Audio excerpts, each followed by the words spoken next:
You're listening to Ernestly Speaking, the only weekly podcast that covers friends, foes, and anything that goes. And now, for your badass host, Ernest Owens. And we're back with another episode of Ernestly Speaking with your host, Ernest Owens, myself. Well, it's May, and it's a brand new month, and it's already jumping. It's already kicking off to a very bold start. I mean, it's interesting because we're already if you're listening on this Monday, Cinco de Mayo, which is not an actual Mexican holiday. And, people are going to still, act like they're doing something cultural with the sombreros and things and the cultural appropriation. And we're in the Trump era, so people just don't even care about sensitivities. I mean, we do on this show, but, everybody's just doing whatever the hell they want at this point, right?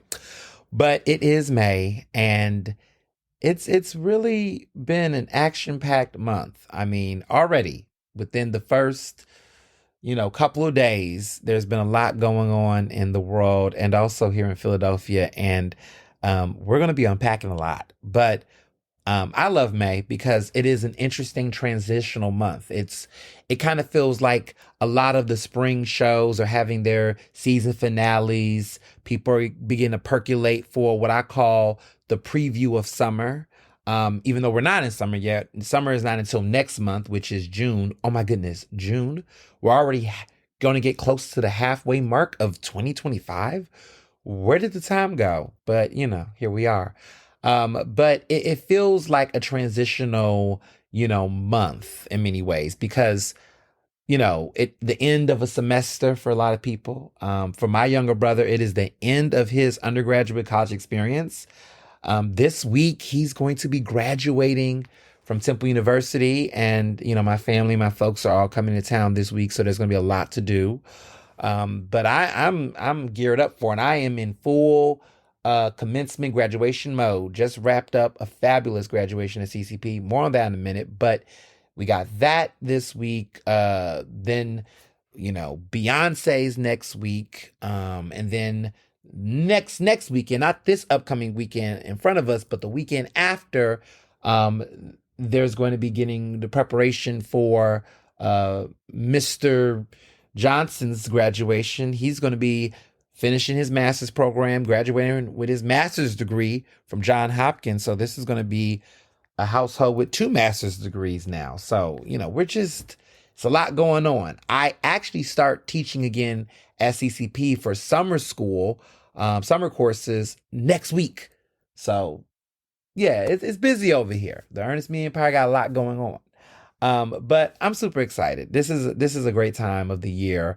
I look at it as a seasonal, the weather's getting better. Even though there's all these interesting storms and showers and cold weather up and down, but I feel like spring is finally kicking in. It's pushing through. Climate change is something, isn't it? But one thing I'm really loving about this weather is my skin. Like, my skin is glowing, and some of you are gonna go, "Oh, your skin always glows," but I love the fact that I'm able to really, begin to incorporate other skincare products in my regimen. I don't have to do as much heavy moisturizers because that's what you typically do when the weather is colder. You want to, lock in moisture. I get to really go to some of my other seasonal skincare products I really love and use that. And I'm into all that. I'm into all the skincare stuff. And I mean, I love it. I'm into it. And I love natural products. Like I tell you, I don't do makeup or anything like that. No shade to those who do, but I'm able to really just let my skin do all the work, and do all the glow and all that jazz. But, I did something that I promised I was going to do, which a lot of you all have been asking me my skincare regimen, asking specifically about the products, the flow, and everyone's like, "Oh, you should do a video. You should do this." And I really don't like when people tell me what to do, but I gave myself my own mental goal. I said, okay, if 50 people ask me in a month, I'll do it. And I stood by that. 82 people asked me within 20 days. And I was like, you know what? All right, let me pull out these products. Let me put my stuff together. Let me process this and let me give it to you all. And so, if you follow me on Instagram, if you go through my Instagram, like memories, Ernest Skincare has its own memory so that you can forever go to it, take notes, study the products, study my, my methods to my madness. I've done some narration about it throughout over the years, but I have finally perfected my regimen. This regimen that I'm on, I've been on for a year and a half. Like the way in which I use the products, the flow, the rotation. For those who have not followed that regimen or remember my old regimen, you all probably remember, the bigness on, oil cleansing. What else? Oil cleansing. What else? I'm thinking it's cleanser, essence, toner. Well, first toner, then essence, and then serum, and then moisturizer with some sunscreen in it, all that jazz. So all of that stuff is there, but I've upgraded and updated my whole process because now I don't do oil cleansing 2 times a day. I do mincel water in the morning, and when I first get up, I found that to be lighter. I find that to be just a better way to wake up my skin and not overclog it or do any of that stuff. So oil cleansing is at night, which is important, but I do mincel cleansing water in the day. And they have various brands. The one that I use from Kiehl's, funny enough, they are redoing that. So that actual type of mincel water is discontinued from Kiehl's, but I have a huge stock of it. I personally like it. It's an herbal infusion, but other brands, other companies have it. Other popular brands have it. Garnier has a really good one with rose water for those who are looking for it, because you can't get the one I have on Kiehl's anymore. But if you're looking for a good alternative, Garnicel has a rose water version. But anywho, I've revamped my regimen with a rhyme and reason.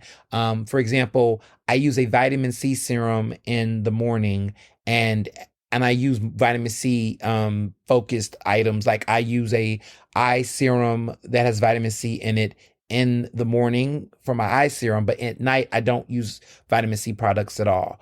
I tell people in this regimen system that retinol, I've incorporated it, but not too much, and only at nighttime, to be very clear. And also reminded people, do not apply. I know there's people have had this whole UV worry.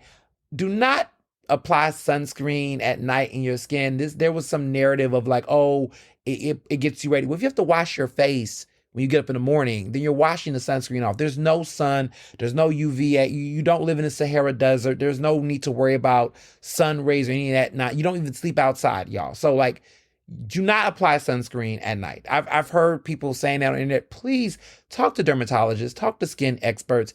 I'm not saying I'm a skin expert, but I do the research, and I do talk to dermatologists about skin products and what to use and how to use it. And not just for my skin, but just general best practices. I have not heard any dermatologist that I've spoken with or any esthetician that has recommended sunscreen at night. So just don't even pay attention to that. It is in the daytime.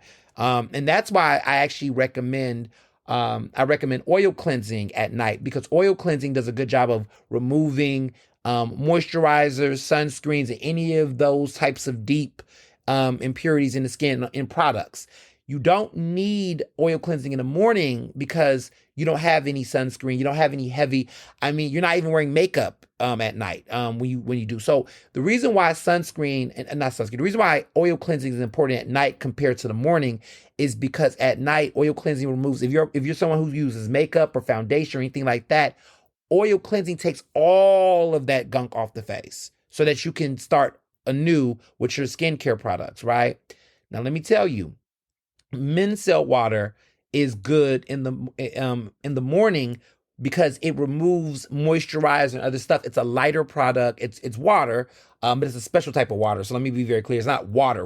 It's water based, but there's other things in it, active ingredients. But it removes the moisturizer and is lighter on the skin, and it allows you to get into the skin without doing too much. If you just oil cleanse without any other heavy, foundations or sunscreen, anything on the skin, you might just be doing too much. And also, it's excessive. So I always tell people use mincel water. Now people say, well, why can't I just use regular soap and water? If you just use regular soap and water or face cleanser on your face, it's effective. It will help clean, but you do not automatically maximize the full potential of your products. And what I mean by that is that if you have a really good face cleanser, if you have a really good serum, if you have a really good a toner or whatnot, if you do not do mincel water or oil cleansing first, then those products are not going to be fully reach its full maximum potential on the benefits of what it will offer your skin, because they're going to be too busy combating all of the surface level shit on your face that you don't see, all of the debris, all of that. It's going to be too busy combating that it's not going to be able to maximize those special ingredients. So if you're using products that have squalene and other great essential vitamin C, other great essential elements, right? Other great other things like, witch hazel. Some people use witch hazel. I don't use witch hazel like that, but like I'm thinking like other great products for skincare like squalene, glycolic acid, hydraulic acid, all those other cool ingredients that you're purchasing the product with. Those things will not permeate the skin and really make the impact that you want it to make on the skin if you just use that first. So don't waste those important elements and active ingredients to really give your skin what you want it to do. Look how I sound, y'all. Look, I'm telling you, you don't get skin like this and have glow like this if you haven't done the reading and education and informing. And so when you're telling me like you're looking at these products and saying I use this, Ernest, and this didn't do what you're doing. A lot of you all probably are buying the same products and you're wondering how is certain people able to get the real benefits, because they're doing something you're not doing. And a lot of people do not promote oil cleansing. Some people are really good beauty care, skincare people might be talking about it, but a lot of people are not telling folks that, like especially men. Women, I think, know about oil cleansing because they're oftentimes, if you're someone who uses makeup, you're trying to figure out what's the best products to use to remove makeup. Some of you are using wipes. Some of the makeup, you're using the makeup removal wipes.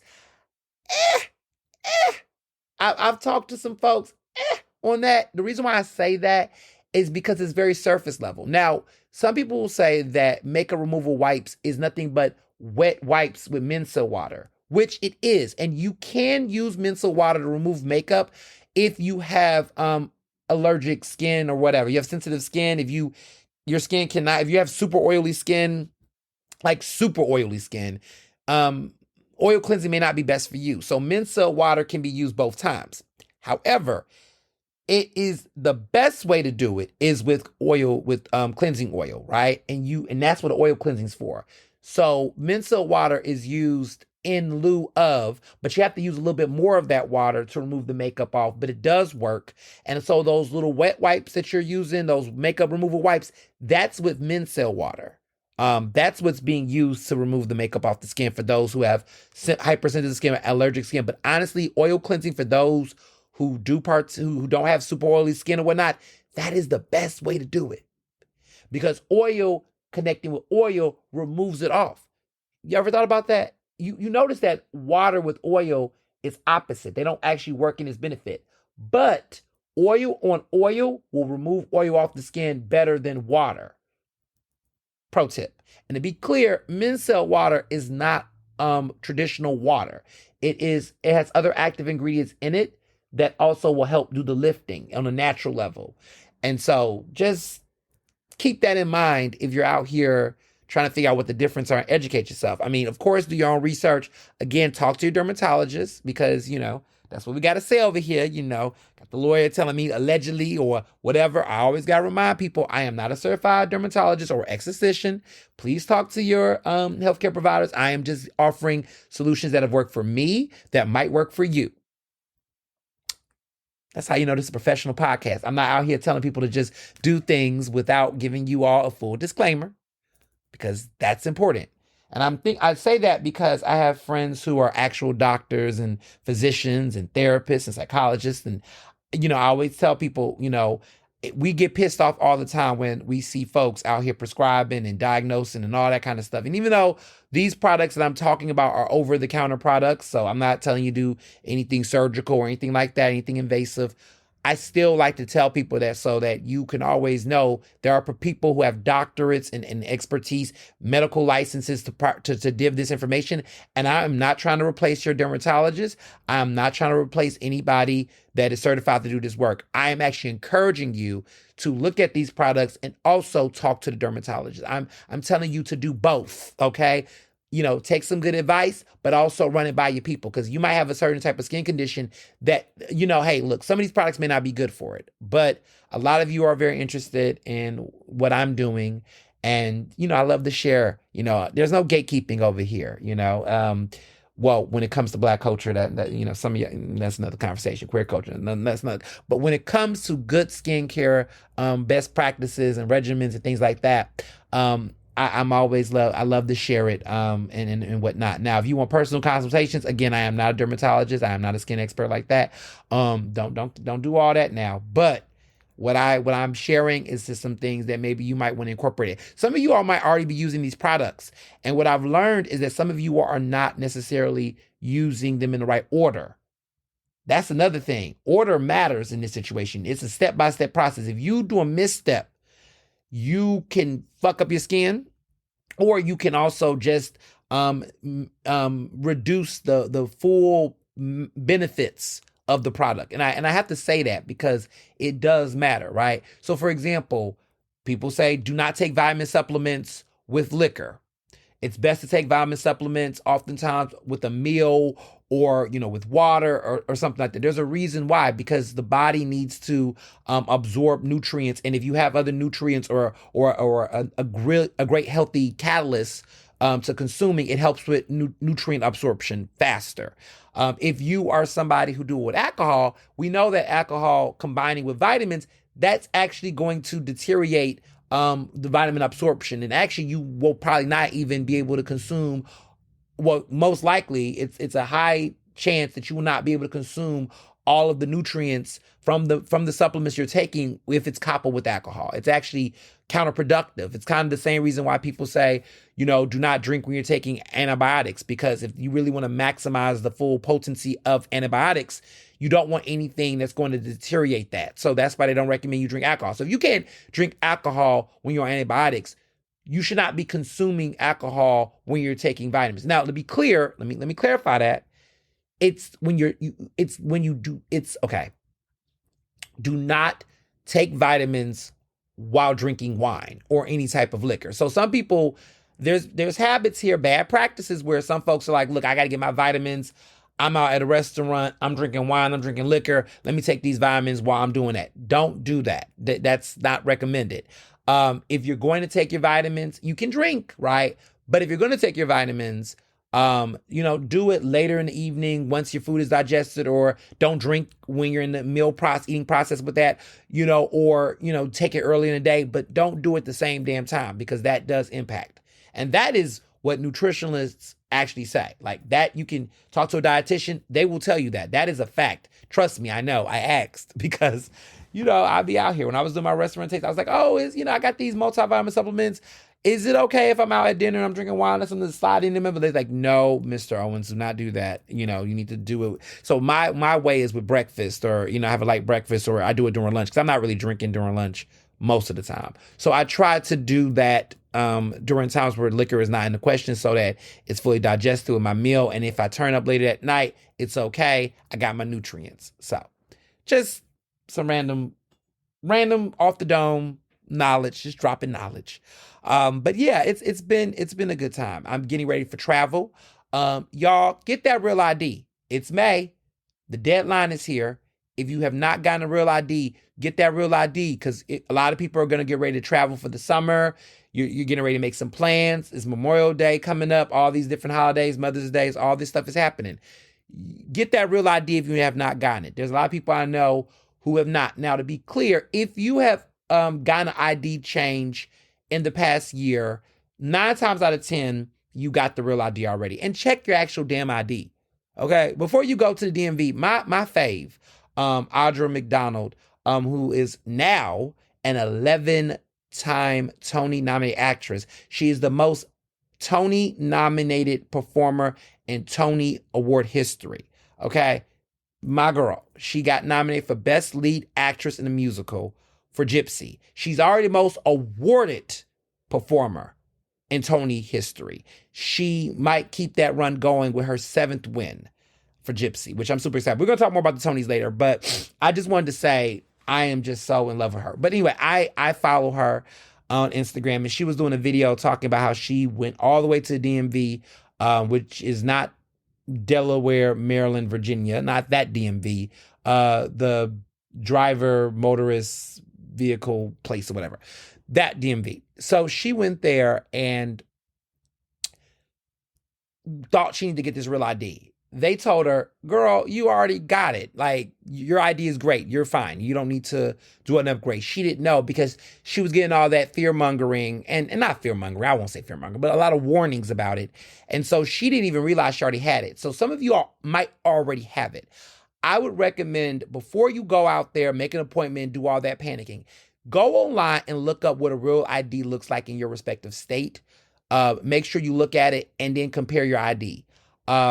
I highly recommend that. Like, make sure it is. And it doesn't matter what state you're in. If you travel and you have a real ID, whatever state you're at, whatever, it will be there. But make sure you double check that, because if you don't have a real ID this month, starting this month, you will have to have a passport. And some of y'all don't have passports. I know a lot of people in Philadelphia do not have passports.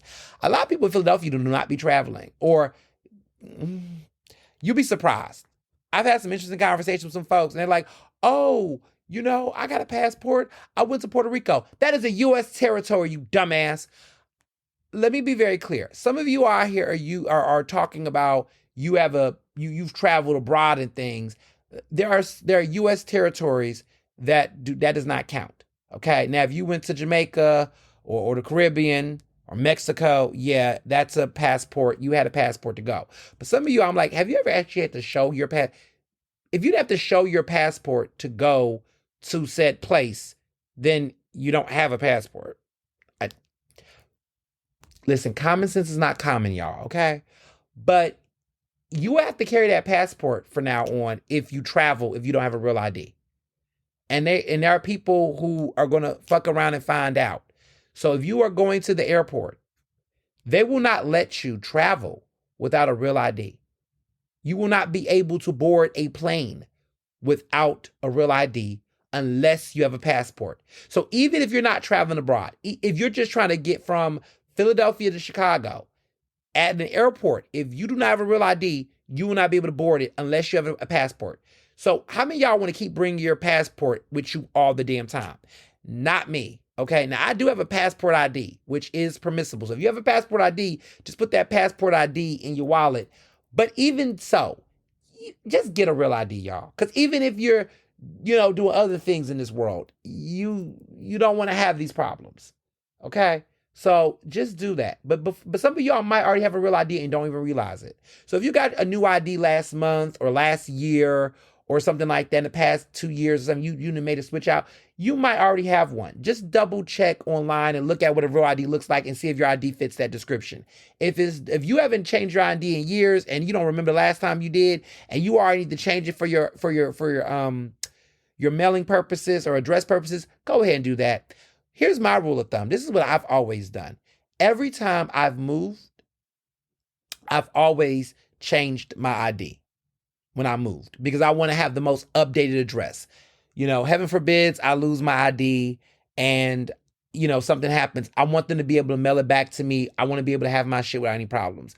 So my rule of thumb has always been, every time I move into a building, a new address or whatever, I always update my ID. I always update my photo ID just to keep on track of it. So that's always been a way for me to know. And, we moved into a new place. What was it? 2 years ago, I believe. Right after we got married. The year was it the year? No, we got married in 2021. We moved into our new place in 2022. So yeah, I had to change my ID then, but I also changed my ID for something else recently. Oh, I know I changed that for. I changed it because what did I do? It wasn't ID change. It was, I looked different. So I just was like, I'm a little diva. I actually changed my ID because I did not look like my old photo. And I was just like, I just feel like this is just not accurate. I don't want anybody having to do a double take.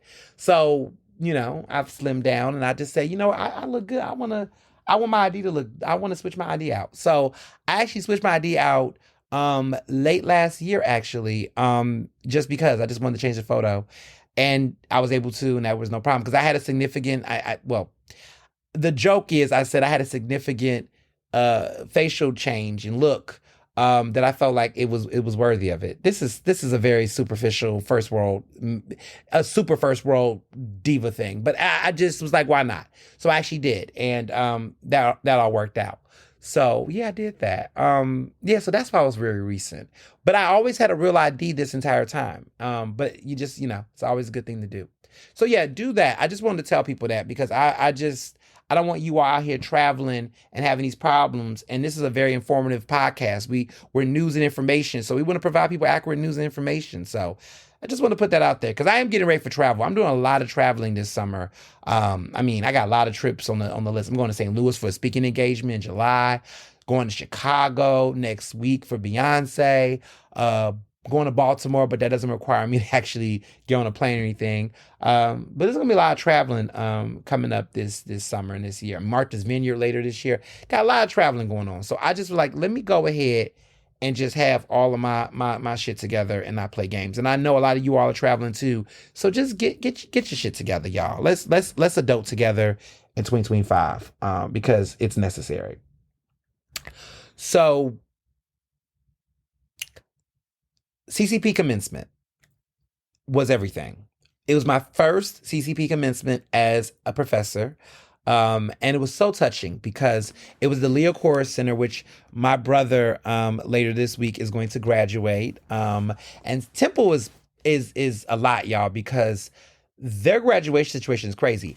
His commencement is at 9 a.m. on Wednesday, and then he has his actual walk across the stage graduation later that afternoon. I had to break it to him. I said, I don't know if I'm going to the commencement in the morning. I mean, first of all, who does that? Like commencement. Well, see, that's why I love CCP's graduation. I'll get to that in a minute. But who does the commencement before the actual Temple and some other shit? I don't know how they're doing it. But I am not going to commencement. I don't even know if he's gonna low key go. He might go. I mean, I'm not discouraging him from going, but I was kind of like, it's a lot to be able to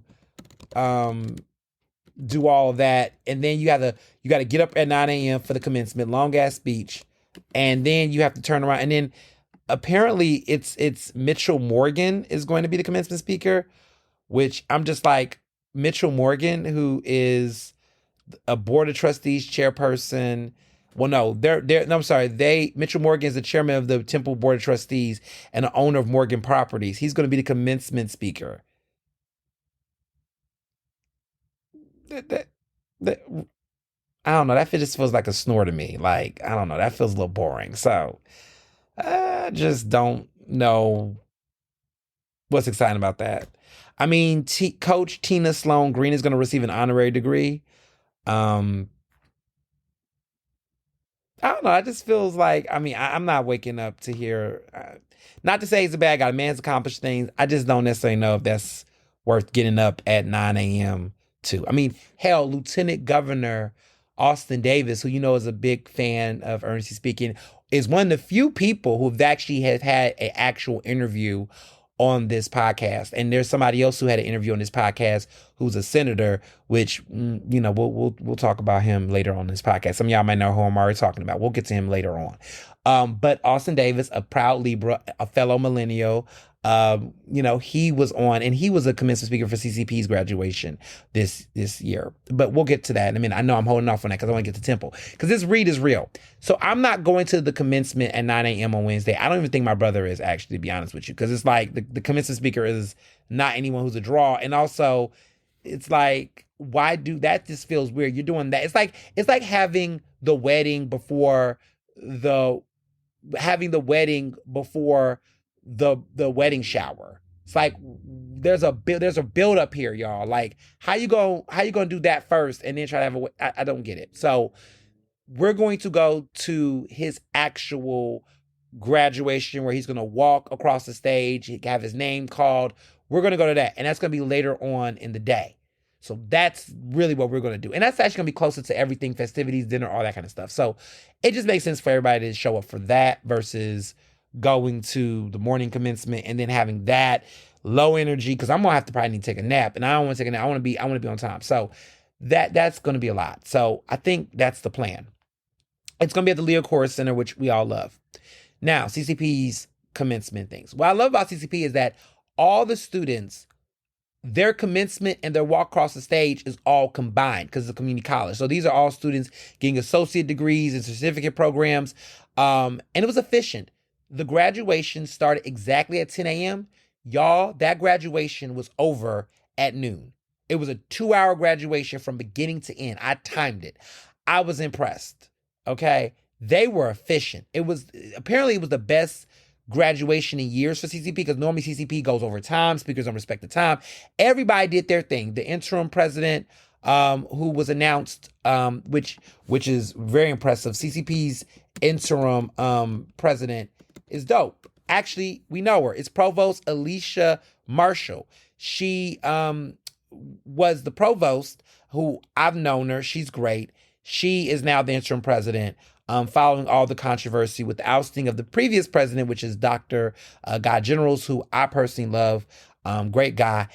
It's a lot going on this week over there at CCP. There was a lot after the interim president was announced. Alicia Marshall, who's dope, Black woman from Maryland. She's into mathematics. Dr. Alicia Marshall, she's dope. After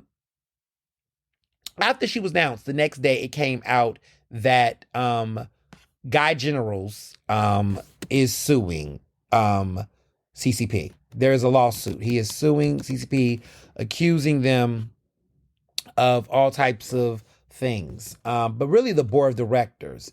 And it is scandal, okay? It is scandal. It is a lot going on. The tea is hot. Basically, he is alleging in a court complaint that the board chair, he filed a court complaint. So I don't know if it's, I don't know if the proper term is to say lawsuit. I don't know if lawsuit is the proper word, but there is I guess there is a lawsuit. There is a legal complaint that's separate, and there is a lawsuit actually. So I want to provide all this because I want to make sure all the tea is there. So allegedly in this lawsuit that was filed by Generals, he's accusing the board chairman of the Community College Philadelphia, which is Harold Epps. He's accusing him, saying that he pressured him to, quote unquote, direct CCP business to political allies and vendors with personal ties to the chairman. This is the allegation. Now, the board, a spokesperson for the board, trustees of CCP, has denied all allegations. You know, I cannot personally cover it because it's a conflict of interest, as I'm a currently paid employee and professor at CCP, so I cannot cover it, but I can share what's been in the headlines, okay, because this is freedom of speech. But the former president, said that when General said he refused to, so there's some strong allegations here. Epps is a senior advisor for economic development for Bellevue Strategies, which is this government relations and advocacy firm. He was previously the commerce director for Mayor Jim Kenney during his first term. Now, Dr. Generals alleges, and this is according to various local publications and media outlets, but when Dr. Generals refused to do this, he accuses Epps of, quote, this is according to lawsuit, retaliated by privately lobbying new and uninformed board members, making false and misleading accusations against Dr. Generals. And, quote, the board of trustees has said in a statement that the allegations are frivolous and without merit, and says that it, quote unquote, intends to vigorously defend against them. So, some strong allegations. Now, it's gotten even hotter because not only is this happening, but more tea has come from this lawsuit. Again, the lawsuit has said that the CCP board chair, Epps, urged businesses for daughter's company. This is also what's being claimed in the lawsuit. So again, the chair of CCP's board of trustees allegedly tried to steer college business towards a fledgling company headed by his own daughter and other firms with which he has had ties. This is according to the document of the lawsuit. Again, the spokesperson for the board says that the allegations are, quote, patently false. In this statement, the spokesperson said, to suggest that emails from board members with resumes, names of vendors and other small businesses that provide services constitute an inappropriate request that they receive contracts is outrageous. They've also claimed that generals, Anderson asserted, this is Kyle Anderson, who is the spokesperson for the board, says that the former president is attempting to, quote, to discredit and defame Epps and the board because they refused his demand for a $1.5 million or 5-year severance package, an extension on his car and housing allowance, and other quote unquote excessive expenditures. So it's getting messy out there. There's a lot of mess and tea being spilled. It's getting ugly in these streets. So this is what led to the commencement. This is coming into the commencement, and what a interesting time for CCP to be in the news.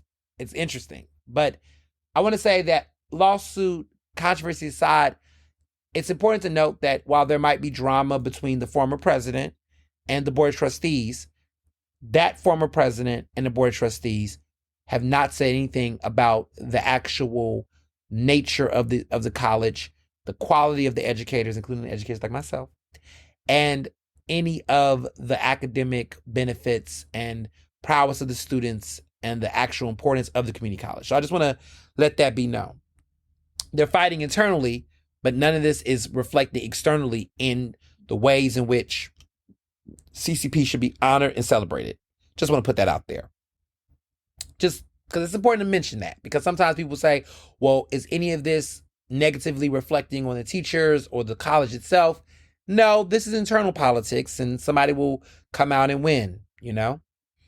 But what's very important to note, and then this is what is important, is at this commencement, CCP is a majority Black and brown underrepresented population serving institution.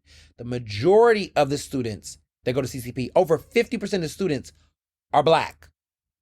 And then following them are Latino students. It is a very, I don't want to call it HBCU, but it is a very Black campus. The majority of the students that go to CCP are Black, and following them are Latino and Asian. It's a very Black and brown institution. What's interesting about it, though, is that when we talk about faculty and staff, and I've mentioned this before, faculty includes professors and people within the department, academics within the department. Staff is everyone on the house. So those are people that are like doing things like administrative tasks and work, right? Custodial work, administrative tasks, whatnot. That's staff. But faculty are those who actually shape curriculum, teach, and educate. For a school that big, I am one of only a handful of Black male educators that are within the faculty of CCP. And the faculty does not necessarily visually and racially represent the population of the students. There is more when you talk about per quota, there are more white professors per Black students on campus than there are white students on campus. It is overwhelmingly white professors teaching at CCP, even though the school is a largely, some people say minority serving, I like to use the word minority as much, but underrepresented demographic serving institution. And so it's the racial disparities between faculty and the representation of the students means something. And so to be a Black man, specifically one of the youngest professors at CCP, I might actually be the youngest full faculty in the position I'm as a fellow right now. I might be the youngest or super close to being the youngest. So I realized how much my presence, like the way that I taught at Cheney, which is HBCU, that once again, why my presence in these specific spaces matter. Because as much as we might think, oh, well, the president was black, the current interim president is a black woman, right? That these provosts and these people in these staff roles are black, they're not teaching these students. These students are being taught by people who often, many of them don't look like them. And community college students are very unique because these are hustlers, man. These are students that are juggling life in all types of ways. I mean, they're raising kids, they're being, big brothers and siblings, they're working full-time jobs, they're going in between work to try to pursue a part, an associate's degree. That's a lot. And a lot of them are individuals who are not necessarily people who were the cherry of the crop to go to college, but they realized how important college is for them. They couldn't get into a four-year institution. They couldn't get into a Temple or a Drexel on their first attempt, but definitely needed to get some type of degree to be able to advance their careers and their dreams. A lot of them, because they did community college for the first 2 years, realized, you know what, I actually do love learning.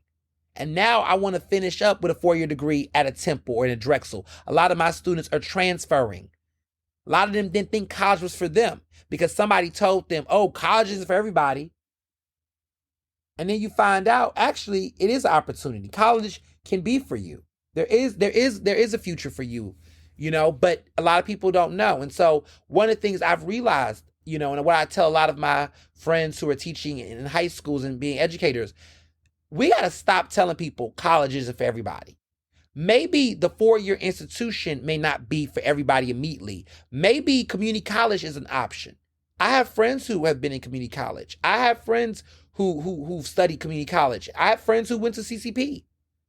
I have friends who did community college for 2 years and then transferred to a 4-year institution. So the sky's the limit, okay? We got to really change the conversation around college education. Some of us, like myself, were fortunate enough to get in to a 4-year institution immediately after. My brother the same way, my husband the same way. But others that I know had to take a gap year, had to work a little bit, had to figure it out. Some of them did, Job Corps, and things like that, city year, things like that, and then did, community college for a little bit and then transferred, It's a lot of ways to do it. And I think too many people oftentimes think that if you don't go immediately to college after graduate from high school, then that's it for you. We got to stop telling people that, and I think I can say this now as somebody who's taught in two different types of institutions. I taught at HBCU, a 4-year HBCU. There were some kids that is at the HBCU that are struggling academically and financially. And interesting enough, a couple of them that I had some one-on-one guidance with, they were really failing and thinking, you know what, college isn't for me. I shouldn't do this. I'm in debt, yada, yada, yada. And I told someone else, I said, you know what, have you considered community college? And so they dropped out their first semester from Cheney. Some of them did because it was just too much, that they transferred to a community college. And funny enough, 2 of my students that I taught at Cheney a couple years ago, one of them just graduated from CCP this semester. I saw them walk down that stage with an associate degree, and now they're going to go to Temple, which was their first choice. They wanted to go to Temple, but they didn't get accepted. They applied to Cheney, got accepted, was not ready, y'all, was just not ready, and struggled, and I saw them struggle, and I was like, I think you have potential. Don't give up. Maybe you should consider community college. They actually took my word on it, transferred to CCP, was there, saw them walk down that stage this past Saturday, and now they're transferring to Temple. and they have a clear focus on what they want to major in. They want to major in criminal justice. They did a liberal arts 2-year program, associate's degree, and now they're going to finish 2 years at Temple. They got some good financial aid. They got a good scholarship. They're in a better position than what they were if they would have went to Cheney, struggled, failed out on academic probation, would have gave up on college, never did it. And they literally told me, thank you, Professor Owens. Thank you for that. And cried and gave me a hug. Young black man. So if it's those moments that I realize to myself, that's why I do it. Yeah, I'm a great journalist. I know my shit. I'm good. Yeah, I've done some great work. I'm a great journalist. I'm known for giving people the tea. But it's so important to find a way in real time to implement your impact in real time.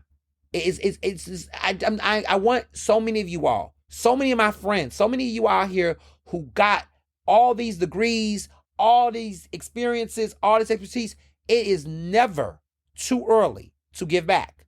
I'm not saying be a professor at a community college or HBCU like I did. I'm not saying that. But if you can take your ass to some of these tutoring programs, these mentorship programs, these volunteer service programs, please do it. Because you can be changing somebody's life in real time. I have been able to see people that I've mentored at 33 years old. I've been able to see people that I've given advice to change their entire trajectory of their life for themselves, for their family. You do not know how important it is to do that. Even when you need mentorship, I have mentors helping me in my journalism career, my media career, but that does not mean that I don't have something to offer to somebody. Please, please, please, black men, please, black women be doing it already, but even, I gotta tell you, black and brown people who are out here getting degrees, got careers, doing their thing, have some knowledge, please show up in these community centers. Please sign up for mentor programs. Figure out what's a good fit for you, okay? Because look, everybody's got to figure out how they want to mentor. I am not a sports person. I don't know how to play basketball with the straight boys. I don't, okay? That's not my expertise. But have I volunteered at LGBTQ youth centers? Have I done those type of things? Yes. Figure out where's your best placement at, right? Because there's different ways to do it. In my fraternity, we have various programs that we do to mentor kids in schools and things. I typically like to work personally with college students. High school students, I've worked at West Philly High.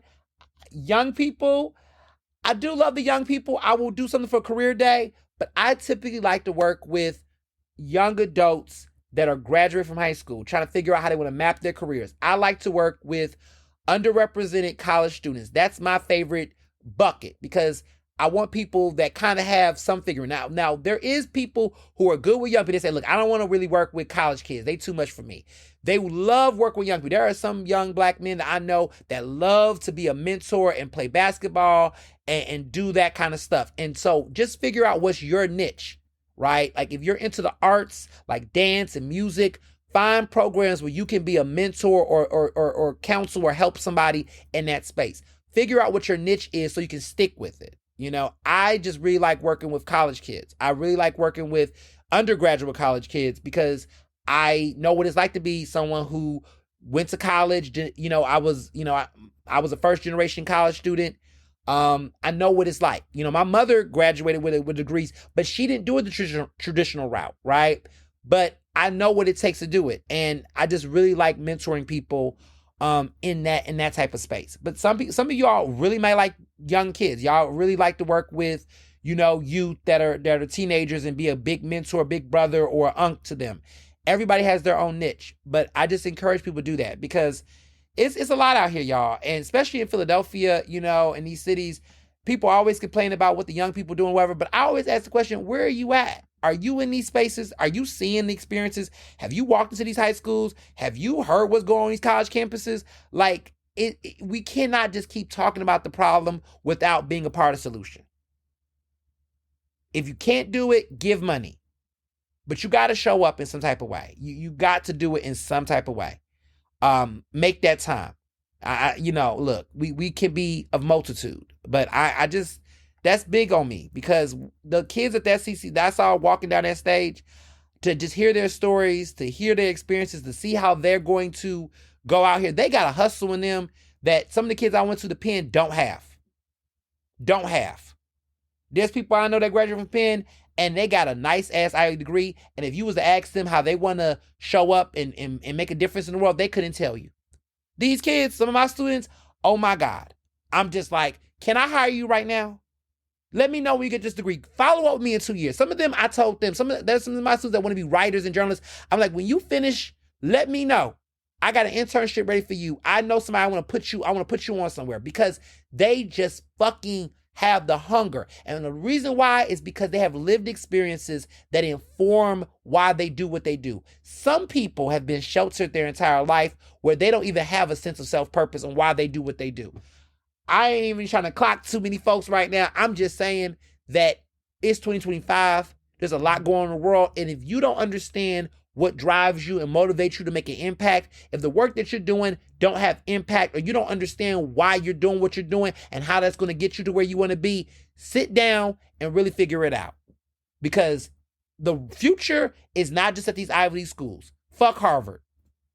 And I'm not saying fuck Harvard, but some of these people who are at Harvard that want to placate, like that president, he wants to push against Harvard. He wants to push against Trump, but he also agrees with Trump. He don't know where he stands.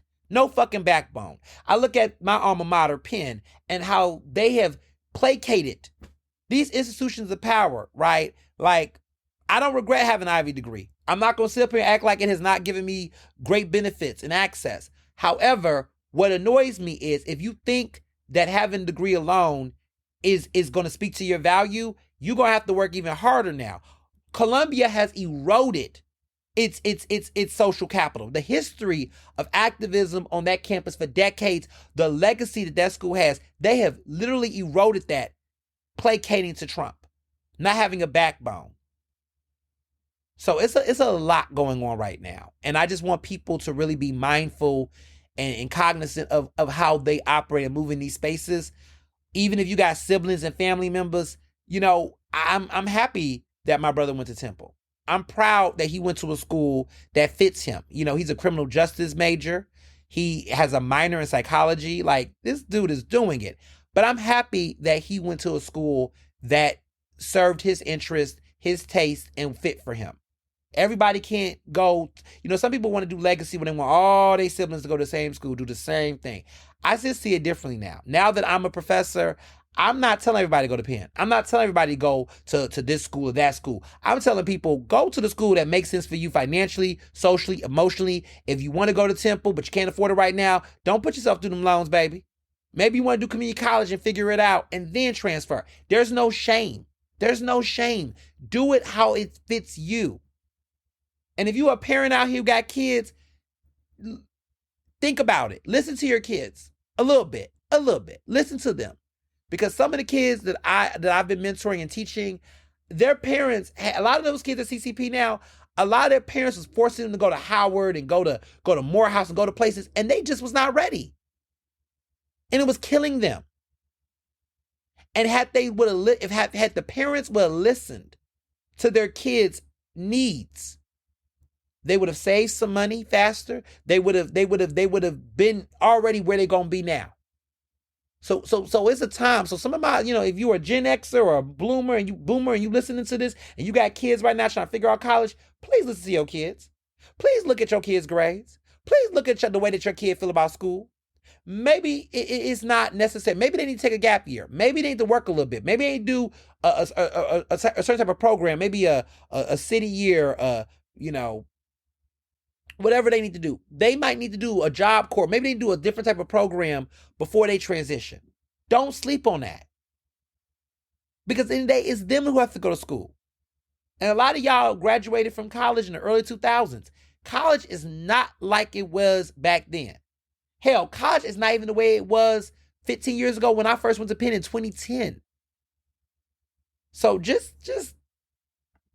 think about it. Yeah, that was just heavy on me. I just felt that. I just felt like I needed to say that. But commencement was beautiful. CCP is just a great place. I'm looking. I can't get enough of it. That's why I'm excited to teach summer classes. There's some big stuff coming down the horizon. I cannot tell you all, but I got a big announcement. Not the upcoming episode, but the episode after that. That's going to be the May 19th episode when it drops May 19th. That episode, I can finally reveal my big secret. Y'all gonna find out before then. Y'all will find out actually May 16th. I'm gonna drop the bombshell on May 16th. But there's a big announcement I have that's connected with CCP, and I cannot wait to share this with you all. You are not ready. It is gonna be epic. So I can't say no more. Let me be quiet. So other things I did this week, went to a dinner. Farmer John had at Elkins Park. Yeah, I love Krista. I love Farmer John. I can't get enough of Farmer John. It is my obsession. The whole black farm, black woman owned farm. I just live for it. Krista is like a fave. This farm, okay, Farmer John, she is going to be launching a new dinner series that's going to incorporate ingredients that she has. So this is all of these dinners that she's doing. She's going to start doing it. So Krista Barfield is Farmer John. This 120 acre working farm that she has that's out there, she has these greenhouses in Elkins Park as well. She's going to be doing these dinners in Elkins Park that she's doing. She did a nice little soft launch of it, and I got invited. Mr. Johnson and I went. It was a great, fabulous dinner. And she's working with she's working with a good community group, an advocacy professional development group called CIS is what I think they're called. But they're a good group that does a lot of great worker stuff for labor, and it's an opportunity to provide people with jobs. And a lot of people out here are oftentimes, looking for opportunities to, I think it's called OC. I think it's called OC. I want to make sure I pronounce it OIC. OIC. That's who it is. OIC. OIC Philly. She's working with people in the OIC programs. This is an opportunity that provides free job training programs and career development. So again, if you're out here somewhere, y'all, and you have you're leaving high school, maybe you haven't got a degree yet, and you want to get programs like OIC helps people. So they're all across the country, but there's an OIC in Philadelphia. If you got people that that's looking for, it's vocational secondary school. They train people and give people trainings and job trainings and opportunities. And these are people who don't have college degrees. So if you're somebody who did community college, or you're not sure about going to college yet, but you want to get some vocational certifications and things, there is OIC Philadelphia and OICs across the country. But she works with OIC people who are in those programs and graduates of those programs to serve the food, which is so dope. And they are cooking with her ingredients. So chickens that are on her farm, vegetables that are being grown in her gardens. All of these things are being worked to create these tables. And so she did this soft launch. It was super dope. I put the pictures up, but everything you saw on that plate came from Farmer John's garden. Okay? Everything. Like the chickens were roosted in her garden. In her farm. The vegetables, the salads, the vinaigrettes, all these great ingredients, even the desserts, like the ice cream that was made, all of that stuff comes from her farm. All organic, all delicious ingredients. It was an incredible dinner, like legitimate farm to table. And she's going to be doing these dinners throughout the season. So if you're interested, really follow her Instagram page, follow the website, check them out. Go on these bus tours that she's doing every Saturday. Those are super dope. I enjoyed my time last week. I can't get enough of it. I want to go back again because she has a Farmer John storefront, and she's also going to have, I forget what they call it. It's going to be called Corner John, which she loves that. It's going to be called Corner John, which is going to be in Kensington, but they're going to have an actual storefront in the city that's going to sell produce and products from the farm at the location. So she's doing some great stuff. I really enjoyed that as well. It was great. It was a great time to just have a good dinner with other people in the farming industry, to have dinner with black farmers and growers, people in the local food, foodways industries. It was fun. It was an interesting dinner. And what I've realized is that this season, specifically this spring, this year, you all have probably noticed I have not been going to a lot of these influencer types of events. I go to a couple if there's PR firms that I like and they're curating it, but I just think that, and again, I'm a journalist, so I'm talking with a little bit of realness here. I think that the food influencer scene, not just in Philadelphia, but around the country, is about to implode. I think the recession is going to play a role in that because I do think we're seeing some economic turmoil. But I think that the way that this industry has been going, the obsession and codependence on food influencers, just the influencer thing, I think has gotten oversaturated. 5 years out of the pandemic, I think that the plateau, the peak of it, it's reached a peak. And I think it's now, at this point, it's going to be going down. Because it's oversaturated. Everybody wants to be an influencer. Everybody's doing it. And there's a specific reason, and I talked about this situation I had with that guy, Flakes brand Flakes, whatever that name, whoever he is, that dude, right? That put some things in perspective, that entire situation, because they're continuing to run their mouth around town talking. And one of the things that comes up in this person's vernacular, in some of these food influencers, this term, they think that they're peers in this industry with people like me.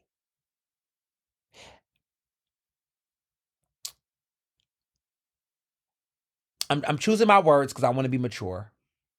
But I want to be very clear. Food influencers are not journalists, but we already know this. The fact that there was even the fact that people like that could even assume they're colleagues or peers with me in journalism is asinine. And I think, where did they get this from? Why would they be so foolish to think this? And I realized that a lot of it has to do with a lot of these PR firms and these media, these communication arms within the industry, because I'm seeing the pattern, and it made me realize, for my own reputation and my own brand, right? I guess we'll use the word brand, but I don't need to be with a cesspool of folks that are not on my level. And there's no shade, but like, when we start getting to a point where people are confusing who's who and what people do in the room, it's time to get out of those spaces so that people don't. There's a reason why Beyonce does not go to every single thing. There's a reason why Beyonce cherry picks what she goes to. She'll go to the Oscars and perform. But does she need to perform at the MTV Awards every year now? Does she need to do that at this point in her career? Does she need to be at every award show? She's in a league of her own. And so she's very thoughtful about where she goes. When I think about Denzel Washington, right? Denzel Washington does not go to every red carpet movie event. He's very selective about where he goes because he knows his value. And so no one's going to tell Denzel, come to the MTV Movie Awards, unless he's getting some Lifetime Achievement Award, some shit. He's very mindful about where he places himself. And people fear sometimes that, if I don't go to everything, will I become irrelevant? Or will people forget me? No, because these people have never lost sight of where they go. They just are more focused on the spaces and brands that they built amongst themselves.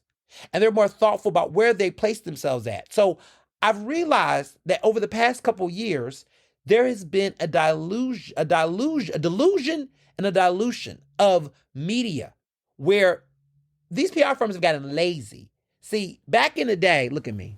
Back in the day, when I started in the industry, this is back in baby, I've been in business for over a decade now. So I want to say 2015, when I started this scene, before people was even thought of.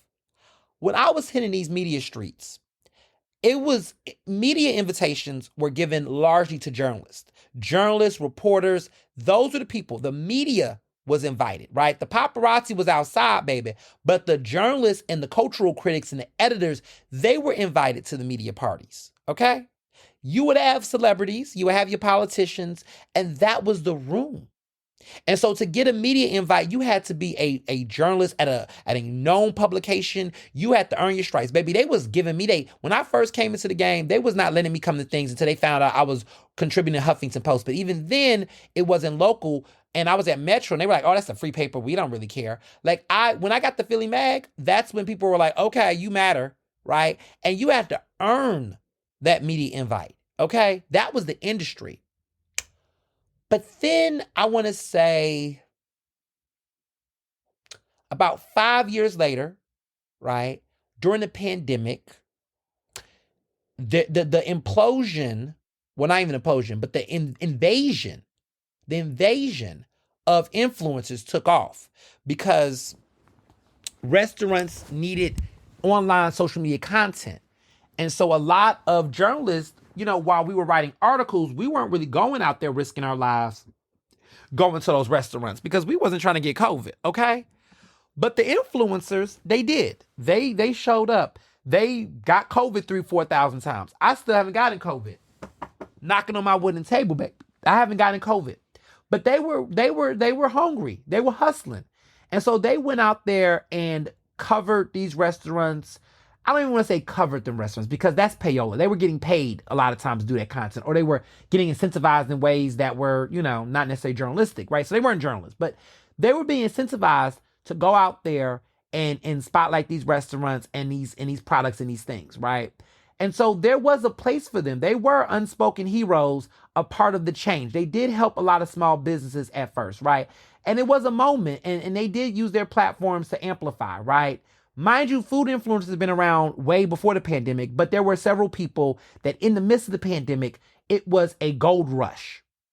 And so there was a lot of them that were. And so during that time, restaurants and businesses really liked them. And a lot of people began to want to be influencers, right? And so there was a moment.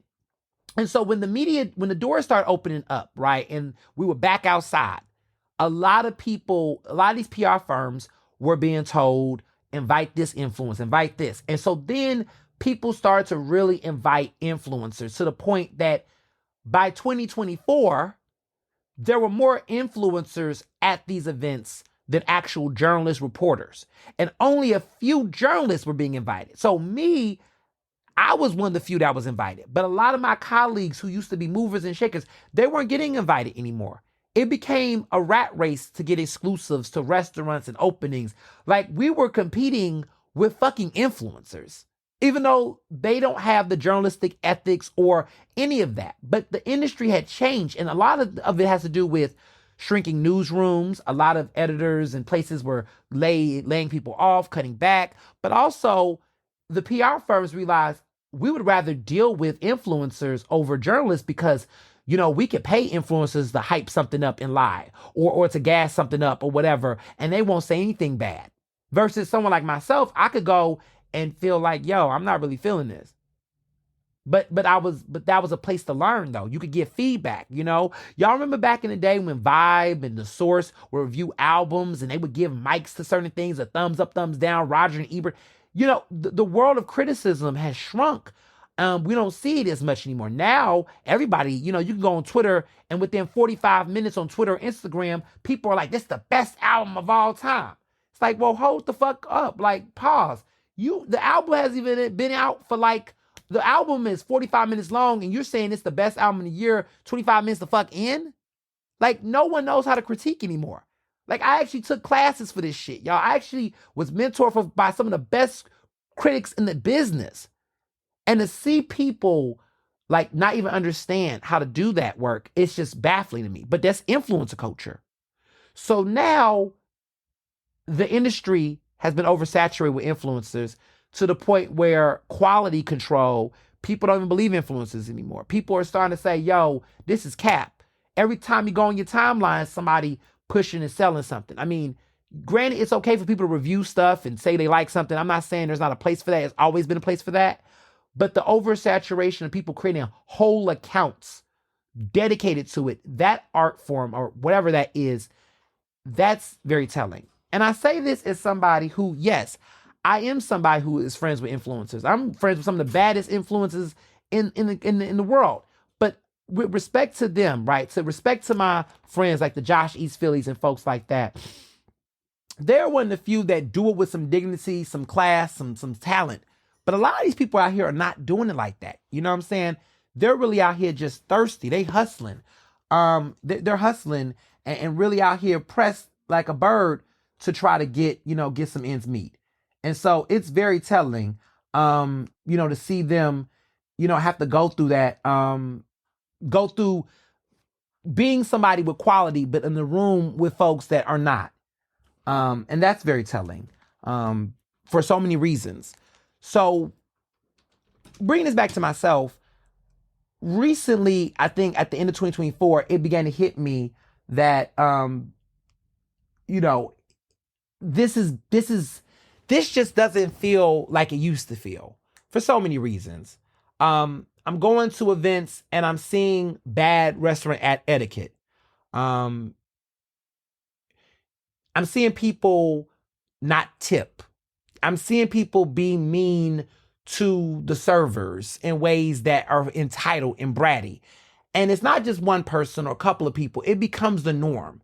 And I'm just like, these people think they're like socialized. Like they think they're socialized. Like, baby, hello. That ain't how it is, sweetie. Okay. We don't do that over here.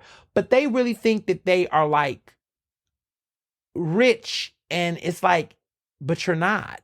Like they think that there's something, they're cosplaying reality TV in a way that's like, you're not that person, that you're not. But they've been emboldened to. And a lot of these PR firms and some of these brands and companies have spoiled them in a way because they're too lazy to pay for real journalism. They're too lazy to earn actual journalism and media. They're too lazy to actually invest in real PR strategists and comms people. So now they're just putting money into influencers to carry stuff for less. And it's just really diluted the brands of these companies and these restaurants. And so, it's been very telling, what I've seen and what I've witnessed lately.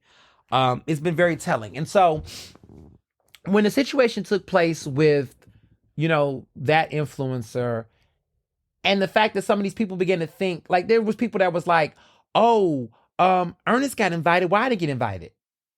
Like people were asking restaurants, getting in their DMs, being like, oh, I saw that Ernest is there. Why I didn't get an invitation? Child, do you know who the fuck I am? Do you know what I do? Do you know what? That's like being like, oh, I saw Beyonce at the Grammys front row. Why I didn't get a front row seat? And mind you, this person that's asking this question is, you go fill in the gap who that person could be. Maybe Summer Walker. Why am I not in the front row? Why am I not in the VIP section? Right?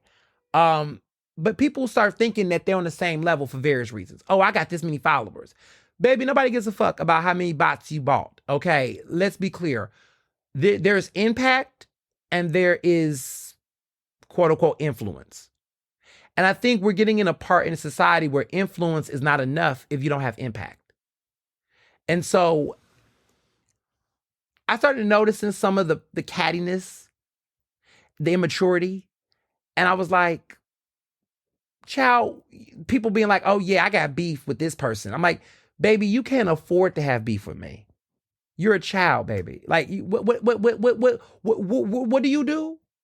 Oh, you're a food influencer, and you got beef with award winning. Like, what are we talking about here? And so I just have noticed this weirdness of this culture of like younger influencers that are thinking that they're my peers. And I was like, trying to figure out for a while, why was that the case? And realizing, oh, wow, I'm one of the few journalists left that's in these spaces, that's getting these invitations. All of my other peers are no longer being invited because at this point, part of the reason why I'm getting invited is not just because I'm a journalist, but because I do have a following. And so now I have to be a super media face in order to get invited. Otherwise, the only people that's getting invited to this shit, like the only people that get invited at this point is people like myself, Alex Holly, Mike Jarrett, but these are TV people. I'm one of the few actual print journalists that get invited to these events. And so if you're wondering where are the real food critics, where are the real food restaurant experts, where are the real people who are out here doing this stuff, they're still here. They're just not getting invited anymore.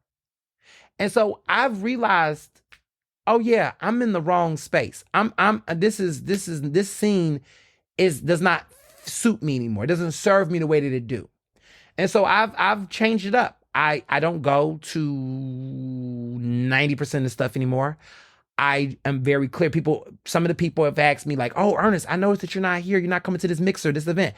I tell them, "Look, I've grown up. I've grown up."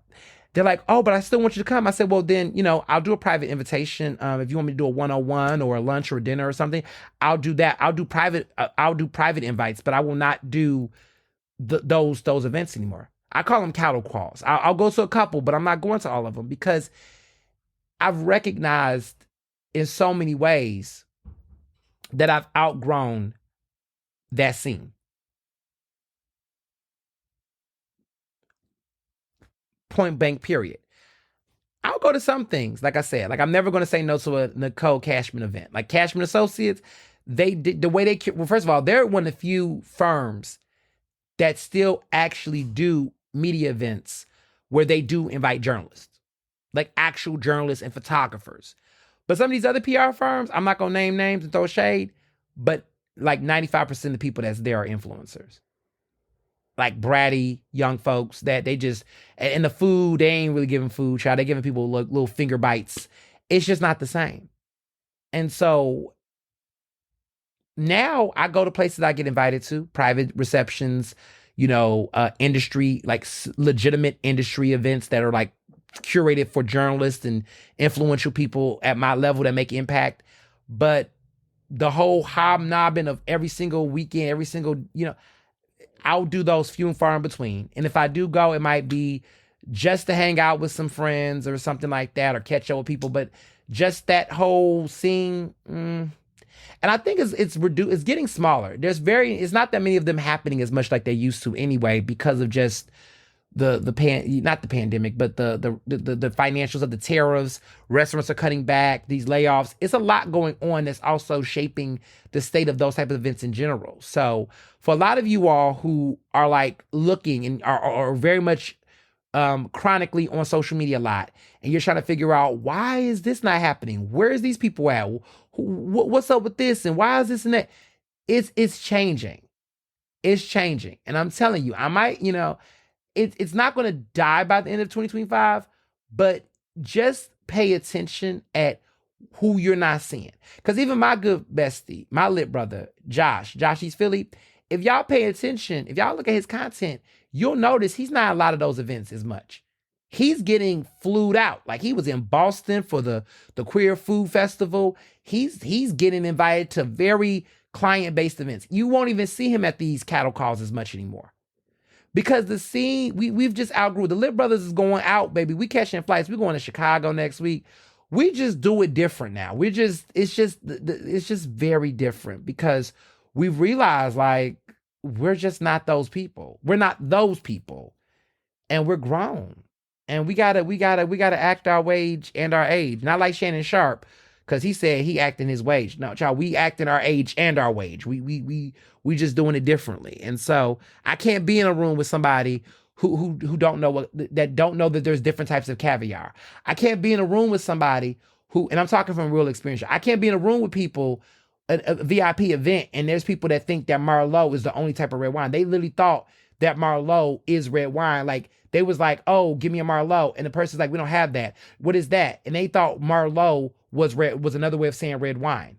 I had to literally tell somebody one time, and at an event, no shade, and this is a person that's a food influencer, that is a food and wine influencer. I had to tell that person, Merlot is a type of red wine, but you should not substitute the word Merlot for red wine. Like, they thought you could do it like Tito's is vodka, right? Like, if I say give me a Tito's, everybody knows Tito's is a vodka, so that's another word. They want vodka, right? They thought that they could say Merlot as a replacement. They thought that that Merlot was a fancier way of saying red wine.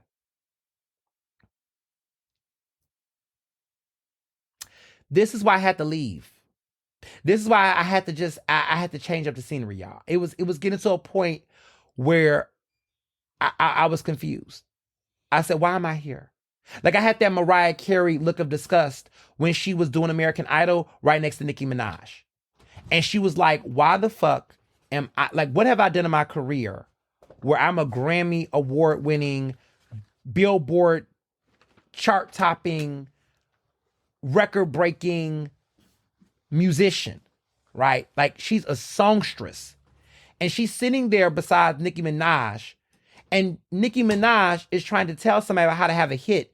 And at that time, Nicki never had a number one hit on the Billboard Hot 100. She has some now, but Mariah Carey is sitting looking like, girl, baby, how are you going to tell somebody what a hit is? And I have had multiple number ones. Like, what are you doing? That's how I feel now. I feel like Mariah Carey in a room with a bunch of Nicki Minaj's. I can't, I'm like, I'm embarrassed. And even Nicki Minaj at least done put in some real work, okay? Like, I ain't gonna play with Nicki like that. Nicki do have hits. I ain't gonna play with Nicki. But when we're talking Mariah Carey on judging singers alongside Nicki Minaj, you gotta wonder what you do in your life. And I'm so proud that Mariah got out off that damn stage and got back out here and kept putting music out because it would have been something, okay? Mariah had to know her worth. She's like, look, the bag is nice, but I got a brand to protect. And so sometimes you get to a point where you have to realize what your brand is, and you got to recognize that in some ways you could outgrow a situation. It was cute. It was cute when it was cute, but you just realize I'm in a place where I don't need this, like this. I actually can demand something different, which I realized that actually these restaurants, just because I don't go to those events, do not mean they don't want me to show up. They actually invited me to private tastings. They actually like, oh, we actually still want your expertise. If you don't want to go to these events, that's fine, but we will create space because you matter. Because they realize, a lot of these restaurants realize, in spite of the influencer culture, that actual journalists matter. That they cannot lose sight of people who have unbought payola taste. And the real restaurant owners, right? The Salmanovs, the Steven Stars, the Sholstons, the Tates, right? These people recognize the importance of that. So, just a fun fact. Just a fun fact. And now to hot topics. So, Trump is now at over 100 days in his second term in the White House. And this is probably the most chaotic 100 days a president has had in modern U.S. history. I mean, maybe FDR might have had a little bit more drama, but I mean, in this era of the 21st century, I can't think of any U.S. president who has done probably the most irreparable damage in the past 100 days. And it's been alarming on so many fronts. I mean, I don't even know where to start, to be honest. I think perhaps the conversation can be best focused on what he's reversed, as far as cultural things, right? Like DEI is now DIE in many ways. Diversity, equity, inclusion is not the law of the land. I mean, he's going after PBS and NPR. This whole situation around immigration is very telling. He hasn't really done, I mean, he hasn't even deported as many people as he claims he is, but the way in which he is. I mean, he's deporting citizens. He's deporting innocent people. I mean, it's ridiculous. And I would argue it's the worst 100 days, first 100 days in any administration history. I mean, the economy is trash. Golden era. I mean, we're not even in bronze era. We're in the copper era of American politics. And he claims it was going to be a golden era. He's switching sides on Ukraine. I mean, beating inflation, a joke. This is an F across the board. The United States is not even, goodness. It's Doge. I mean, Doge alone is a flop. the health systems that we're dealing with. I mean, science is pretty much gutted. Measles are up for kids and infections. There are a bunch of kids now dying from situations that in vaccinations would have saved. He's fucking around with the courts. He hasn't passed any major pieces of legislation, even though Congress, both houses of Congress is Republican dominated. You would think, but that's the point of it all, right? Is that he doesn't need to have any input from Congress to execute his master plan. Everything has been mostly executive orders. Project 2025, some of you all were trying to act like, that was just a hoax and a conspiracy theory by the left. I mean, it's a mess. We don't even have the Gulf of Mexico anymore. It's now the Gulf of America, according to him. Um, and in many ways, there's been a national embarrassment around his appointments. I mean, all his appointees are just failing. Yeah, what happened to ending the war in Ukraine in 24 hours? Anybody remember that? Yeah, no. It's been a lot. It's been a lot. I mean, the tariffs. I mean, elections have consequences. And I think I wish I could just do the "I told you so" to some people, but it's impacting so many people that the whole being able to have the schadenfreude of seeing other people fuck up. The people that are getting screwed over a lot are the people who did show up, right? The black women, black voters who largely did show up. And whereas the CNNs and the Van Jones of it all are trying to find and cherry pick one, two, three black women that are going to say they support Trump, it's not even worthy of a conversation at this point. It's baffling, not even baffling. I mean, annoying, right? And maybe the audacity is baffling, not the mere fact, but the audacity that people are still trying to find black people to pin this on or act like there's a shared responsibility. It's not enough of us, y'all, to make the difference in this election like that. Okay, yes, there are some black people. Every trash can needs a lid, boo boo. We know, we get it. There were some black people that voted for Trump. There were some black people who didn't support Kamala Harris. Okay, we get it. Okay, but to act like they share this collective responsibility, even when I talk to certain black folks that I know in my own professional circles, when they think about this, they get mad at black voters that did vote for Trump or didn't vote at all. And I keep wanting to tell us, yes, right, it is annoying that we have family members who were not enthusiastic about voting and we want to blame them. And yeah, we're annoyed. But you know what I've done? I go to my barbershop and there was a guy talking that bullshit. And I said to him, it's funny how you really think that you matter in this larger scheme of things politically. It's funny that you really think that you did something that benefits yourself. I made a statement because the people who you voted for don't even see you. The people that you supported don't. And you know what? I'm going to say this and I'm going to keep it all the way the fuck 100. To a lot of these folks who were making this argument about Palestine, right? That they couldn't vote for both of them for Palestine. How is that going for you right now? Because you decide to be a martyr, right? I guess you're willing to die, because if that was the case, then why even protest if that was the plan all along?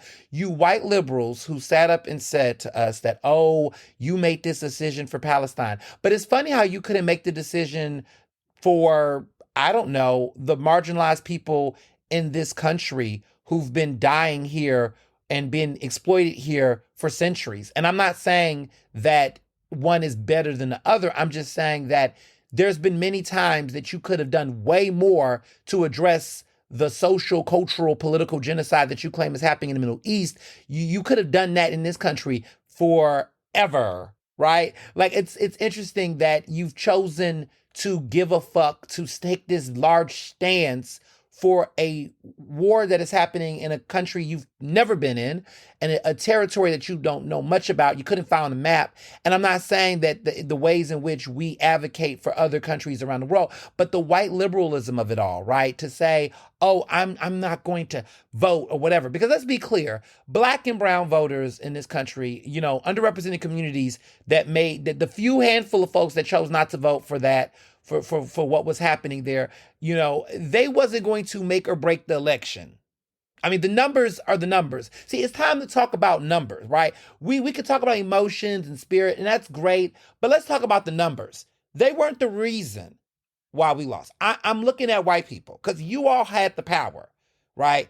If you all as a population, if white women collectively move the needle by 5% as a population of white women, that's going to make a different dent than 5% of black women. It's just a numbers game, y'all. Like 5% of white women is not the same as 5% of black women, right? So if you say, well, 5% of white women moved over, can you times that by the millions of how that was shaping an election versus the 5% or 3% of black women on the scale per capita? Like, do y'all know how to do math? No, you don't. I get it. Public education has been getting defunded collectively for years. I get it. No one knows how to do math or proportions or ratios. Like, it is a numbers game. So when I hear Van Jones and people say, well, there was this uptick of black voters, can we just spell it by numbers? Can we just actually name the number and then compare it to the number of white people? See, I want to do numbers. I don't want to do percentages because percentages don't mean shit when it's elections. It actually matters when you talk about the actual literal number. Do that. And when you do that, you'll find out that we're talking millions to hundreds of thousands. We're talking tens of millions compared to, point something 100,000s, right? We got to be clear. And whereas, right, you could argue, which I've heard this point, that in certain states, the numbers mean more in certain states. Yes, black voters mean something in a state like Georgia than they do in Wyoming, right? I get that. But the problem here is that as much as you would love to fixate on black voters having to be lockstep and key and perfect, it does not divorce the fact that it doesn't take that many. Like, black people have to be perfect in order to move numbers in states, or have to be, first of all, if you're talking 90% over 85% of a vote, that's nearly perfect as a community. So even the 5% or 10% knuckleheads that don't vote right, God damn it, when you're talking about, we are the most closest to perfect voter base for Democrats out of every other population, right? We are literally the best as a collective. And yet that is still not enough, which tells me that if black voters at over 85 to 90% of the vote go one way, you're talking 9 out of 10 people. You're talking 8 out of 10 people at the bare minimum.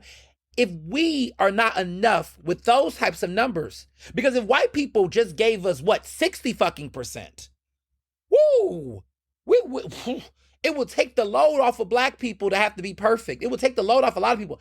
If Latinos gave us 10 more percent, woo, could you imagine how the numbers would shift in Florida and different places? So I'm looking at this all within a numbers game. That's how you whip votes. That's how you count votes. Black people will never be the reason. I don't give a fuck about Candace Owens. Don't give a fuck about the little 1, 2, 3, 4 people you counting. It does not matter. It does not matter. It does not. So to consistently feel like you got to equivocate the coverage to try to make this the justification for why we got here, it does not. I need people not to worry about what black people do. I don't care. Somebody needs to say it. I'm going to say it. I don't give a fuck about black voters voting for Trump. I don't care. I'm not worried about them. I don't give a fuck about them. They don't matter. They don't matter to the polls. They don't matter to Trump. They don't matter in the larger scheme of things. They don't. We say Black Lives Matter. Those black voters don't matter. They don't. They don't. They're a lost cause. There's always going to be a lid for every trash can known to mankind. So to give them any conversation at this point, to ask them how do they feel, is sensationalism, it's clout chasing, it's baiting, it's an attempt to distract the conversation. It is a trip to equivocate. That is the word. That is the word of the era. If you see these situations, ask the question, why are you equivocating black Trump voters to white mega voters and mega states? Black voters who voted for Trump did not make Pennsylvania. All of these battleground states went to Trump in 2024. It is not black people's fault for why those states flipped. It's not. So at some point, you got to look at the base. Why is it hard? White people want the center of attention on every other thing, right? This country is not doing diversity, equity, inclusion anymore because they want to placate to white mediocrity. So if we're going to center white people in this country now, then center white people as voters. Talk about white voters. I am more fascinated with white voters. I am more interested in white women voters. I am more interested in asking them, what the fuck are y'all doing? What are you poor white voters doing? Because poor white voters don't make any sense to me right now. You all did all of these. So you would rather have white supremacy in your head, but not in your bank account, because you was doing better off during the Obama era. Literally, you were doing better off in the Obama era under a black male president than you ever did under Trump, especially now. The only people that's benefiting is rich white people, but I don't even know if they can even say they're benefiting right now because their stocks are not doing well. Wall Street low-key hates Trump, but they're afraid of Trump because he got the presidential power right now. So let's really talk about it. I'm done with all these philosophical, we passed that point. I cannot meta explain this shit. It's time to talk about the fucking numbers. You cannot own the shit and then disown the shit. Own your shit. Somebody was lying. Somebody was lying. And I'm just not about to entertain black folks. Yes, we know some black people did. Some black people always do. Somebody always do something. We don't care. White liberals who are consistently going out here trying to use Palestine as a reason for why you didn't vote or whatever the fuck you did. Let me explain something to you. You also part of the problem. I saw a video of somebody a white liberal woman, yelling at AOC at some rally about Palestine and calling her a war criminal, all these things. Here's the crazy part. A lot of progressive elected officials, the AOCs of the world and others, have been criticized and got a lot of heat for speaking up for Palestine, and they should speak up for Palestine. But the problem is what I'm realizing is it's never enough for any of these people, for these progressives, for white progressives. It's so funny to me that it's never enough, to the point that it's almost pointless for any elected official to speak on Palestine, because it will never be a correct answer. You're giving people power that they really don't have. Like, you're giving AOC all of this authority as if she was in the fucking White House. You're giving her, she's doing what she can. You feel like she should do more, as if there's not other issues. Newsflash, voters did not give a fuck about Palestine. I'm not saying they should not have given a fuck about Palestine. Palestine is a major human issue. The problem is that too many people in this country are drowning in debt, are too busy trying to save themselves, that they can't even fathom it. Because, to be honest, white liberals decide to censor Palestine. I mean, there are black folks that are worried about what's happening in Africa and some of these other countries, right? Sudan, people, hello. You know, there's people worried about other countries. And there's global human crises happening all across. There are people pissed off about Ukraine still. Global issues around the world will never fade. You can find the most horrific stories in the Congo. There is several countries where you will be shocked if you gave a fuck. But we already know why they don't care about what's happening in these African countries, right? That they're there. You'll be surprised about how you got your little fucking iPhones made, which is why I don't own a fucking iPhone, right? Those minerals, you want to talk about blood diamonds? I mean, you can find the most ridiculous. You talk about ethnic cleansing and genocide. Woo! Do you actually know, or did you just see a YouTube video and y'all decided this is the thing you want to censor yourself on? What's happening in Gaza is horrific. But you know, the problem is, a real conversation needs to be had, is that when you go on an airplane, they always say, make sure you put your mask on and have your mask on properly before you try. You cannot properly save other countries or fix other global issues if you're not even in a position to protect yourself. You can't. You cannot. It's hard to tell people. How do you knock on doors in the hood? Dealing with crises around addiction, you looking at what's going on in Kensington, gun violence in these communities. How do you tell black folks and black and brown communities that are dealing with some serious issues in public education? How do you tell people in Flint dealing with a water crisis that still has not been fully addressed? How do you tell them, yeah, I know that you all are dealing with these issues, but I need you all to stand in solidarity and not vote for rights that will save you and your families and generations of education. I need you to focus on Palestine and not vote and withhold your vote. How do you tell black people that in those communities? How do you tell anyone living in those circumstances that? How? How? See, this is a very uncomfortable conversation, but it's a real conversation. And people will be mad. White liberals and folks will be mad and say, fuck you, Ernest, because you don't get, no, I get it. But I'm also trying to explain to you why nothing has been done. Have you gotten any progress? And now that Trump is in the White House, has any progress happened for Palestine? I would argue it's fucking worse. Because now this president does not mind being besties with Netanyahu, the prime minister of Israel. And you already seen what he wants to do over there. And actually, now you got folks who don't give a fuck even more because they're angry about what they're dealing with in this country. See, here's the thing. Yes, Vice President Harris was not perfect at all. If you're a real progressive, you know that the political American imperialistic state is not perfect. It never has. But black people, right, has always been pragmatic to understand that two things can be true. Yes, this country, you telling black people about imperialism in America, fuck you. We come from generations of this shit. We've done dealt with this shit. You want to tell us about genocide? You want to talk about ethnic cleansing? Fuck you. You will never be able to tell me, as a black queer man, about the atrocities of a generation of people. You want to talk about it in another country as if it hasn't been happening in the U.S. for centuries. And you want to act like we got to prioritize what's happening there as if we haven't had this war in our own families, in our own life for a lifetime. Excuse me for being someone who can finally have the right to vote, have the right to be able to put a fucking safety mask, because my ancestors didn't have the ability to put a safety mask on before they tried to save us. They just had to die.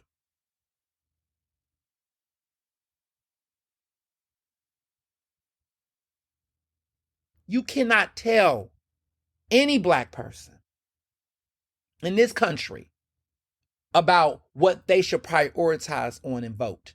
You cannot. And this is what I've been waiting to say for some time, but I had to see how this was going to play out.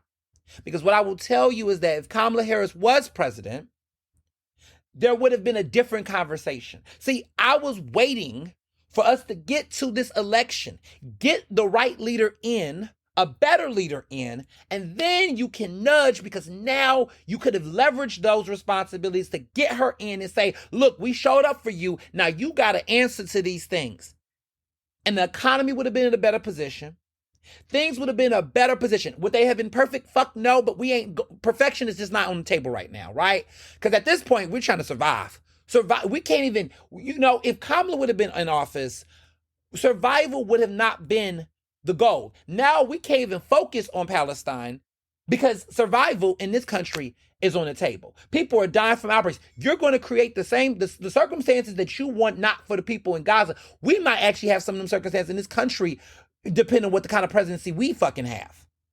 You're about Netanyahu in Israel. I worry about Trump in America now. We can't, you want to equivocate, what's the difference between them two type of leaders? Because now we got two idiots now. Congratulations. You have played us all. And so to see them continue to go after Democrats over this, you must be living comfortably. You must be living comfortably. You must be living comfortably. It's such a very performative thing to do. Oh, AOC is at a rally. She's at a town hall trying to talk to people about how to survive this Trump administration, what she can do. And you over here go interrupt the conversation about Palestine, called a war criminal. It's like, well, then she should say, fuck it. Why even try? And you don't even realize that you done made everybody say, you know what, I'm not even gonna touch it because it's not gonna be good enough. Because if everybody's a war criminal, if everybody's gonna just be horrible, then why even try to say anything? Why even do anything? And it's funny because white folks will pick what hill they want to die on. Liberals will pick anything. There's shit going on in your own communities that you ain't spoken on. You got your kids in private schools and academies and shit, and you see black kids in these neighborhoods. You're pushing black folks out in certain neighborhoods. You're gentrifying with your fucking your bike lanes and your shit. And guess what? You did all that for yourself so you can feel like you stand on something, and didn't give a fuck about how unfortunate it's going to be for black folks and communities. You're pricing them out. You're taking away their culture. You're pushing out stuff for your own selfish needs. You're prioritizing the things you care about above them. You're censoring yourself. You're taking up spaces in these city local politics. You're a fucking disgrace. You want to talk about colonialism in the Middle East, but you're doing it right here in your own backyard. I see it every day. I see it every day. Fucking, urbanists and urban renewal and all this crap. And you got people out here who don't even have access to clean water. You got people out here who can't even walk outside their own damn house without feeling like they're going to step on something and get, it's just, it's the audacity. And now it's time to call a thing a thing. I wish a motherfucker would. I wish somebody would try. It's time. It's time. It's time for black progressives in these spaces to have those conversations as well. It's time for us to tell some of these white folks that say they mean well in these liberal spaces to shut up. Yeah. It's time for us to say, you know what? You've been talking too much, Becky. You've been talking too much. We heard you, but now it's time for us to let people know. It's time for black progressives to take this movement back and to really reprioritize what it means to stand up for the working people. Because they done lost their fucking way. These white progressives have lost their fucking way. They're distracting. They're talking over us. They're making it harder. Because when they show their ass and do what they do in these political spaces, it makes it harder for the rest of us.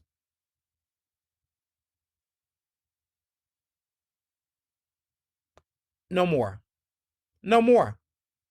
If this is what being accomplice looks like, please return it back to sender. We don't want that. We don't want that. Because now it's becoming about it's self-fulfilling. The white liberal and the white progressive is self-fulfilling at this point. They're doing this shit for themselves to feel good. They don't care about how they're gonna make it worse for everybody else that they claim to care about. You've actually made it worse for the crisis in Gaza. You actually made it worse for Palestinians, actually.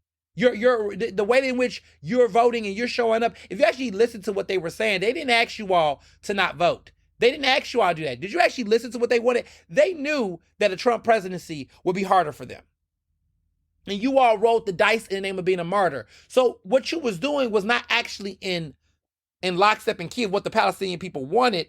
Because let's be clear, they knew that a Harris presidency would be better for the cause than a Trump one. And your answer to that was not to vote at all. Okay. But that's a luxury you had because you wasn't living in their circumstances. See, when you know what it looks like to live in survival, you got to do what you got to do. Black people been knew that. In the real world, black folks don't need to vote for none of these motherfuckers. Because quite frankly, anyone in elected office don't really do much for black folks anyway. But we know one group will do better for others. So we got to take what we can get and be pragmatic, okay? If you want to be honest about it.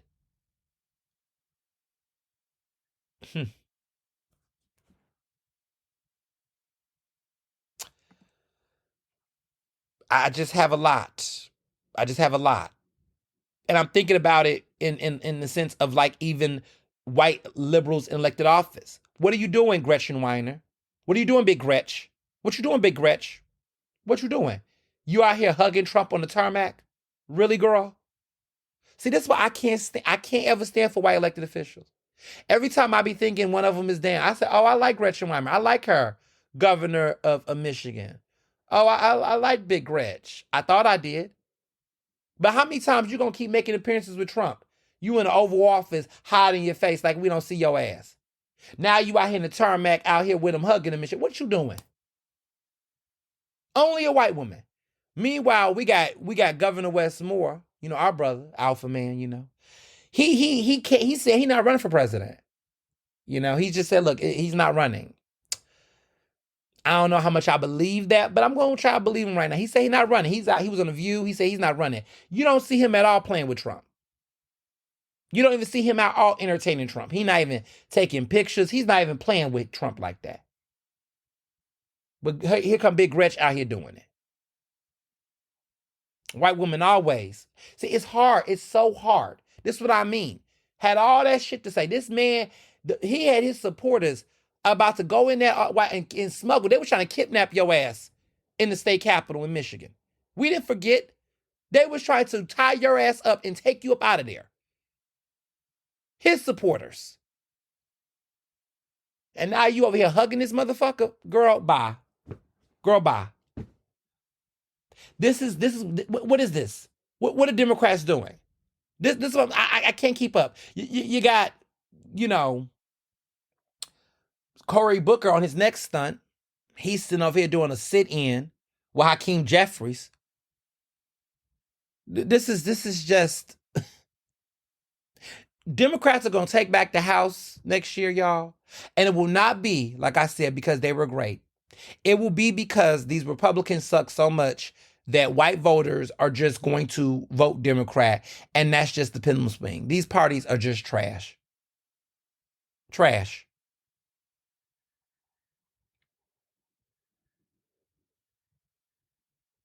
And what we're not paying attention to is the consistent bait and switch of Trump. That while, again, the bait and switch of Trump is the most telling thing, right? That because Trump, he's making these changes, he's having to reverse these changes, and no one's talking about that enough. And I think, to some degree, that's the part that I'm interested in, right? He keeps changing his tune every time bad news strikes. And that's what it is. I mean, even the plan for Black Americans was a bait and switch. And I think to a certain extent, that's what's being underreported.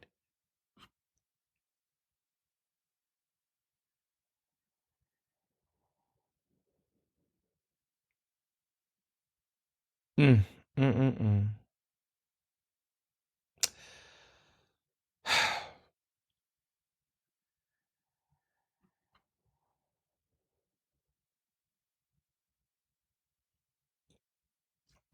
This is where we're at.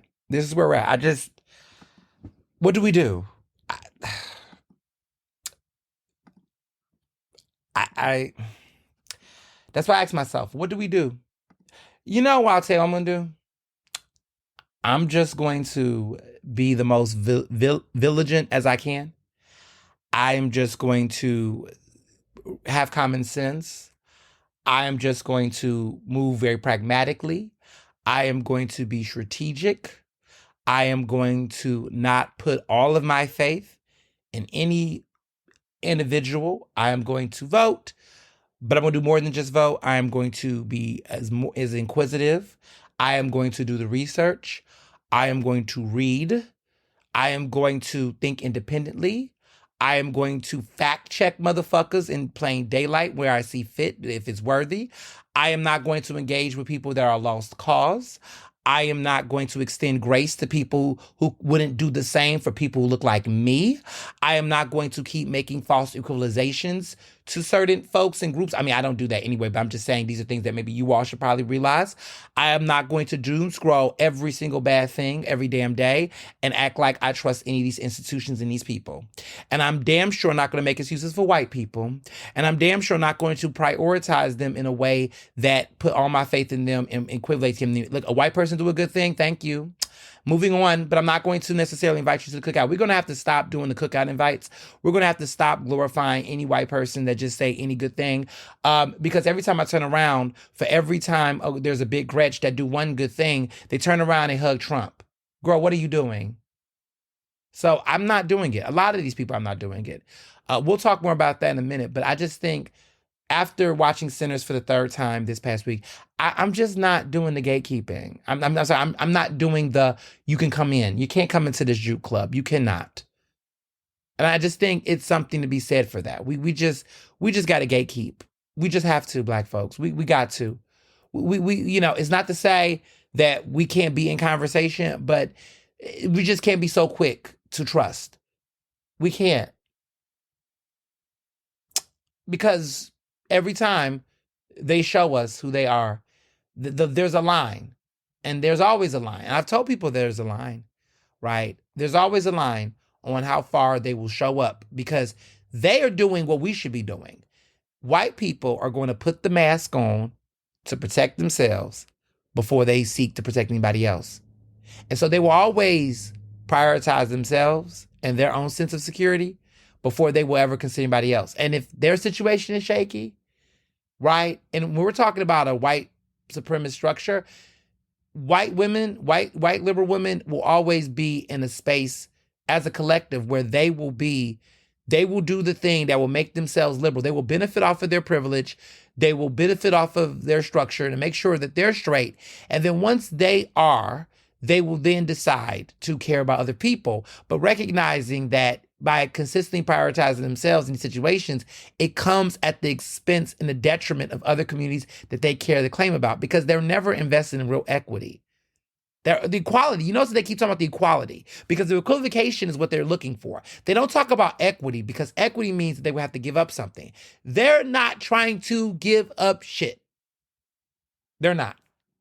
White people are not interested in giving up things. They want everybody to have this. They keep talking about this sense of equality. Everybody should have equal opportunity. The problem is you can't have equal opportunity in a system in which there is already inequity.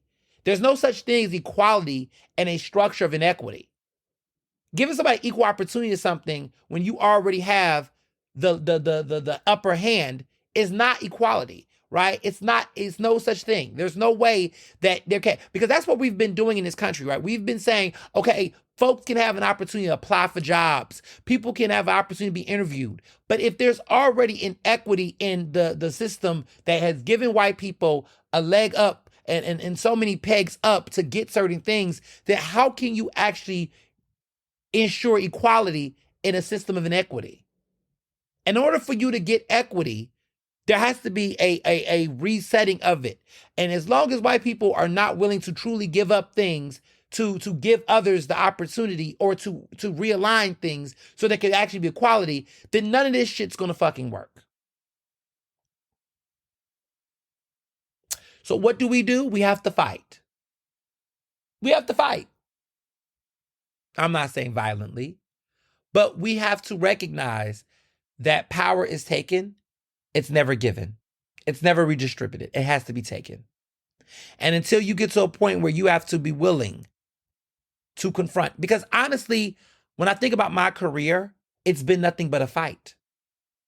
It's been nothing. Most of the successful Black people that you all know and love, they've had to fight. And I'm not talking violently, right? Because that's what y'all do. Ooh, he said violence. What about? No. I'm talking that they have literally had to be resilient. They've had to resist. They've had to say no. They've had to not fucking leave the room. They've had to literally consistently show up and make people uncomfortable so they can get the fuck out the way and make a way. I've had to do that my entire career. I've had to tell white people in newsrooms, you're wrong, and I'm going to shame you, and I'm going to call you out so that you can do better. Because if I don't do that, you're going to think this is okay, and you're going to continue to do it. That was what the case for cancel culture was about. That was the book. That was the whole point of the case for cancel culture. Cancel culture is a tool. And that was the tool. To tell people that if you're wrong, and if you don't do this, and you don't act in accordance, and if you don't be the person you say you are, if you're not going to be an institution that you claim you are, then you will face these consequences. It was about justice. And that's why they hate it. That's why they use words like woke, because they're afraid, because that was the whole point. That was the whole point. The whole point of protesting and boycotting, and to disenfranchise folks that were marginalizing us. That was what it was about. It's about disruption. It's about confrontation. That's how you win. You can't get it no other way. You can't, y'all. You cannot. That is how you get there.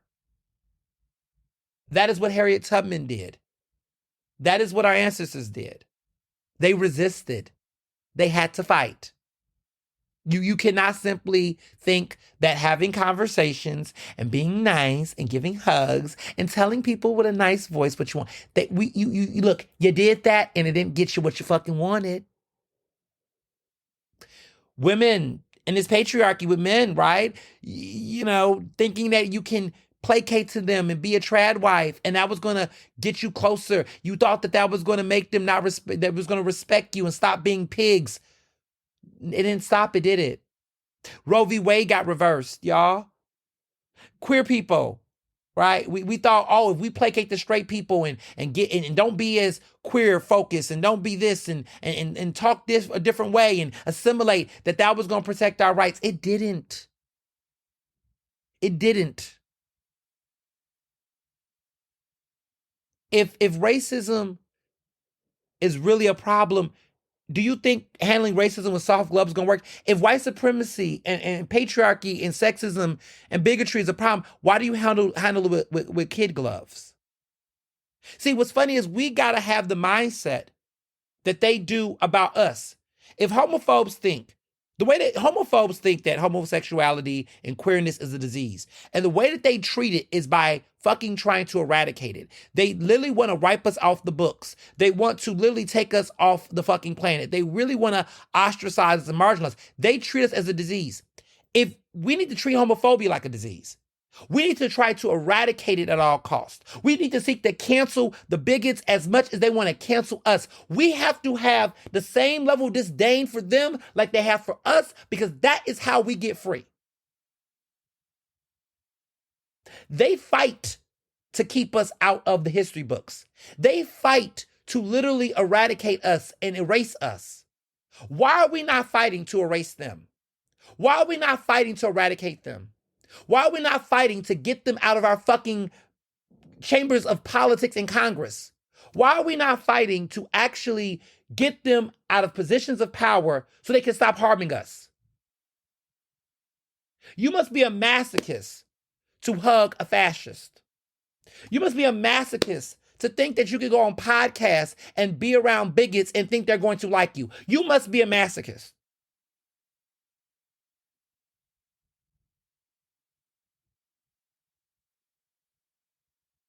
Resist. Fight. Demand change. Do not sit with people who don't want you to have a fucking seat.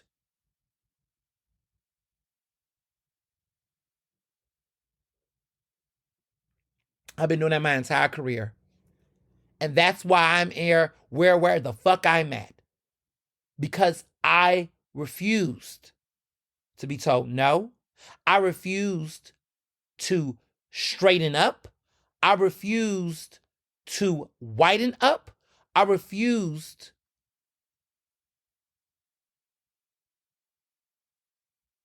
resist. They're not like us. Stop trying to be like them. It doesn't work. That's the answer. My grandmother used to always say, accept what you expect. If you accept bullshit, expect bullshit. If you accept disrespect, expect disrespect. If you accept Trumpers in your space, expect them to be Trumpers in your fucking space. We can no longer be shocked about the things we accept. We can no longer call it unexpected if you've accepted it in your space.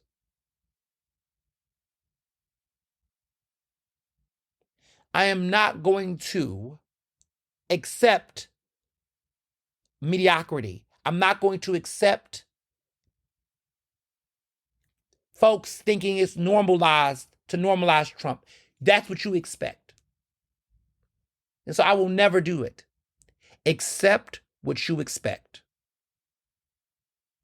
I accept greatness. That's why I expect greatness. I accept decency. I accept success. I accept affirmation. I accept inclusion. I accept diversity. I accept equality. I accept equity. And that's what I expect. A lot of you are accepting trash. Take this as a metaphor for your life. Take it beyond politics. Look at your circle. What do you expect in a world where you've accepted these things? What have you accepted in your space? What do you accept in your environment? What do you accept in your relationships, in your friendships, in your... If you accept those things, expect those fucking things. Period. So when I see a big Gretch, I'm going to stop calling her Big Gretch. I'm going to call her Little Gretch because she's not big anymore. She's not standing on big business. She's not standing on any business. It's going to be Little Gretch from now on because she's not standing on big business. She's accepting a Trump presidency, which means she can expect that Trump presidency.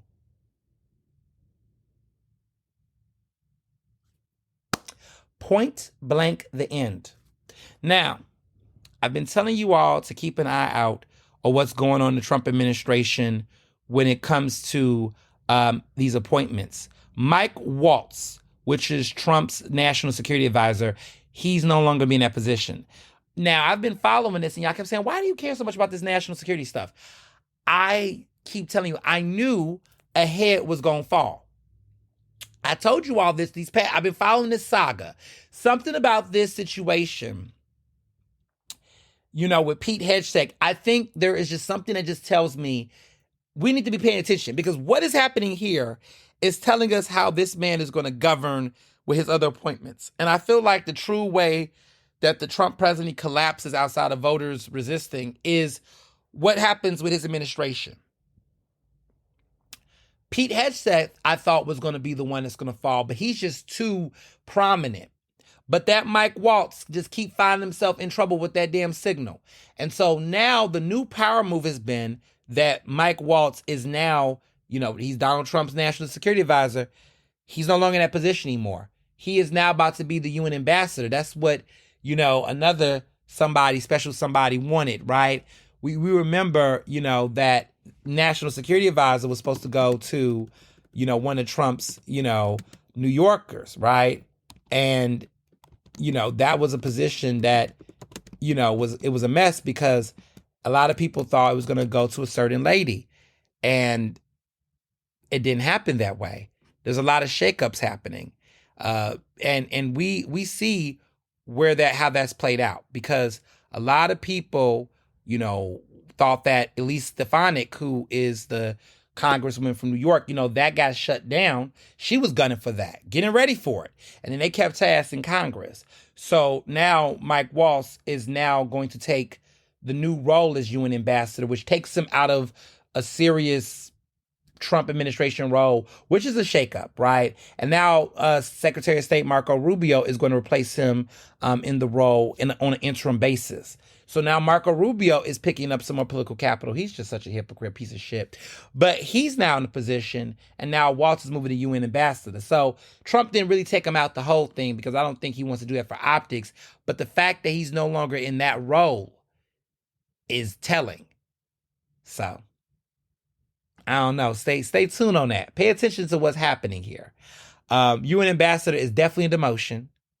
It is definitely in demotion. Pete Hegseth, look, I don't know what they're going to put him in if this don't work, but just seems like more shit keeps coming every single week. And I just feel like that's imploding before our very eyes. So stay tuned to that. I guess I'll put this in local politics, but it's also national. I have read the story about John Fetterman, Senator John Fetterman. It's a lot. It's a lot. It's a lot. And what I will say is that there's so much going on with this story. I don't even know where to begin. I read the story in New York Magazine. Um, Fetterman's health is declining, which we already knew, but it's worse than what people thought, according to sources in the story. His staff is imploding. I mean, people are leaving left and right. He's been losing staff. His mental health and decline has been impacted. I mean, he had a stroke. He suffered from depression. He's got a lot of stuff going on, and he's not going to briefings. He is one of the worst performing senators when it comes to vote, Democratic senators. In the Senate right now, he's not shown up for a lot of votes. He's had a hyper obsession with Israel, and to the point that a lot of his own staff and colleagues don't even agree. There's trouble in paradise in his marriage, allegedly. His wife Giselle, who I know personally, and we used to keep up a lot in communication. We don't talk as much. I mean, we haven't talked in a minute, but we have each other's cell phone numbers. Giselle was an undocumented immigrant initially from Brazil, but of course got married, and of course the Fetterman, and got a green card and everything. But she's always been an advocate for immigration, for the environment, just a good woman. And what's happening right now, she had a book coming out. She's going through a lot. And apparently in the story, they're saying that there's been problems in the marriage because Fetterman isn't allegedly checking up on his health. He's not doing blood tests and blood work.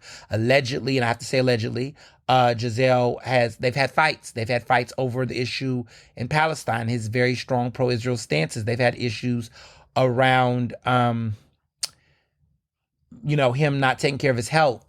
There was a severe car accident in which allegedly he told staff they fell asleep on the road, and it was an issue in which they were both injured, and Giselle was injured badly. There's speculation that they're not talking to each other at certain times, that their relationship and their marriage is just, they've had issues. I mean, he went to Mar-a-Lago to see Trump. She really didn't want to go. He took a random trip allegedly and missed on one of his son's birthdays.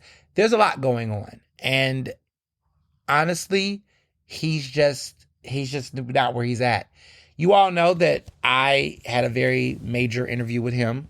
He was one of the first guests to come on Ernestly Speaking a couple years ago. And this is before the stroke. This is before a lot of the other issues once he got elected. Fetterman and I have not spoken in years. We talked, I interviewed him during the primaries. And that was when he ran. This was many years ago. Look, people say, well, do you regret voting for him? Did this, that, and third? Let me tell y'all something about regret. I did not know what I knew now at all. And to be honest, anybody who wants to say that the signs were there, there were issues, right? But there was nothing at this magnitude. I mean, this is a complete flip, a complete reverse. And to be honest, and I'm going to stick with this, Fetterman, because people have switched on Fetterman, right? I remember there are people who didn't like Fetterman initially. And then he got elected and they liked him because the way his voting stances were. Then he did a switch and now people don't like him again. It's up and down all around with Fetterman, right? And so with a person like that, what I will say is that out of the candidates who ran for Senate in that primary at that time, he was the best person out of that pack at the time when he ran for primary. Connor Lamb just was not it. Malcolm Kenyatta was not it. Fetterman was the better candidate. And guess what? Every county and and all of the Commonwealth agreed. Like, we're not going to act like this man did not have every single county in Pennsylvania. So it wasn't like it was me who was misled and bamboozled. The Commonwealth, literally, the entire Commonwealth in that primary voted for him. Every single county. So it's not a question of whether or not, I was bamboozled. The majority of us, the voters, most of us did, right? He did. He swept in a race with 3 candidates in a race. He got over 50% of the fucking vote. Like, he won by a mile shot. He was that dude. When he was lieutenant governor, like, this man was hella popular. I think a lot of y'all forget. It's easy now, a couple years later, to say this man's a nutcase. He's got issues, right? But but let's not forget that moment. So no, I don't regret voting for him when I did during the primary. I don't regret voting for him. I thought he was solid. What I knew and what I thought, I made a decision based on what I knew. Okay? It's like asking people, well, do you regret marrying your husband? Well, a lot of you all marry, I mean, not me, because I don't, I mean, clearly I love mine, but some of y'all, when you think about marriage stuff, when you're in that moment, right, and you're in that relationship, you think that's the best person. You think that person is phenomenal. You know, like, you can't think in retrospect, like, oh shit, should you not? I mean, some people, now some of y'all, no shade, y'all know the relate. There's so many red flags. I will tell you this about me. There are no red flags. There was no red flags in Mr. Johnson. If there were red flags in Mr. Johnson, like major, massive red flags and whatnot, the only red flag in our relationship was when I first met him, he was a vegetarian. He's not anymore, and I'm being facetious, but like, no, there were no red flags. There were no red flags. There's been no red flags. I would never commit to somebody. When I hear stories of people marrying people with huge red flags, I'm just like, nah, they got to be addressed or they got to be cleared. If they can't be addressed or be clear, don't do it. Don't do it, y'all. I can't, you know what I'm saying? But that's what I said. It annoys me when people date somebody and then when they break up with them, oh, you was small in bed. You was whack. You was this. Don't do that. Don't do that. You've been with them for how many years? I knew somebody in my circle. I ain't gonna name names, but dated somebody and they broke up and then started talking about their size and this and that. I said, nah. How long was you with them? 3 years? Baby, you was making it work. If it wasn't that good, it was this, that, and third. Don't do that now. Don't be throwing shots at people's performance. Them red flags could have been addressed within. Listen, my friend, my bestie, my little brother Jamarcus, we be having these conversations. I'd be like, what happened to that dude you was talking to? He'd be like, it wasn't good. I was like, damn, you just cut him like that? I says, yeah, because I'm not even, because listen, I'm going to cheat. Like, oh my God, shut up, bestie. But they was like, look, that's going to, listen, I already knew what it was giving. I'm going to end up cheating because I'm not satisfied. I say, damn, boy, if you ain't listen, that's real though.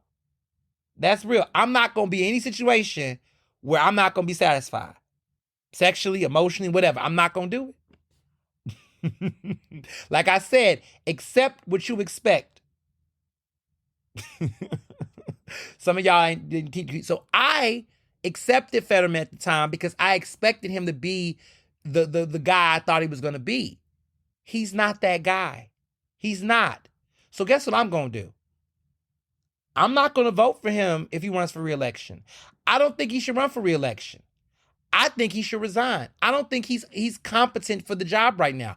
I think there needs to be a special election. I think Democrats need to figure it out. We need to do this differently. I think that this man is just not competent. And I think the way that he is, the way he's been voting, they said in the story that he struggled and was scared and it was a tough decision on whether or not to vote for Pete Hegseth. I was like, wait, what? That was a hard vote for you? You were somewhere crying? You were somewhere trying to run from the vote? I mean, he voted against Pete Hegseth in the end, but are you kidding me? So my response, y'all, is this is not the Fetterman that I knew. This is not the Fetterman that Pennsylvania knew.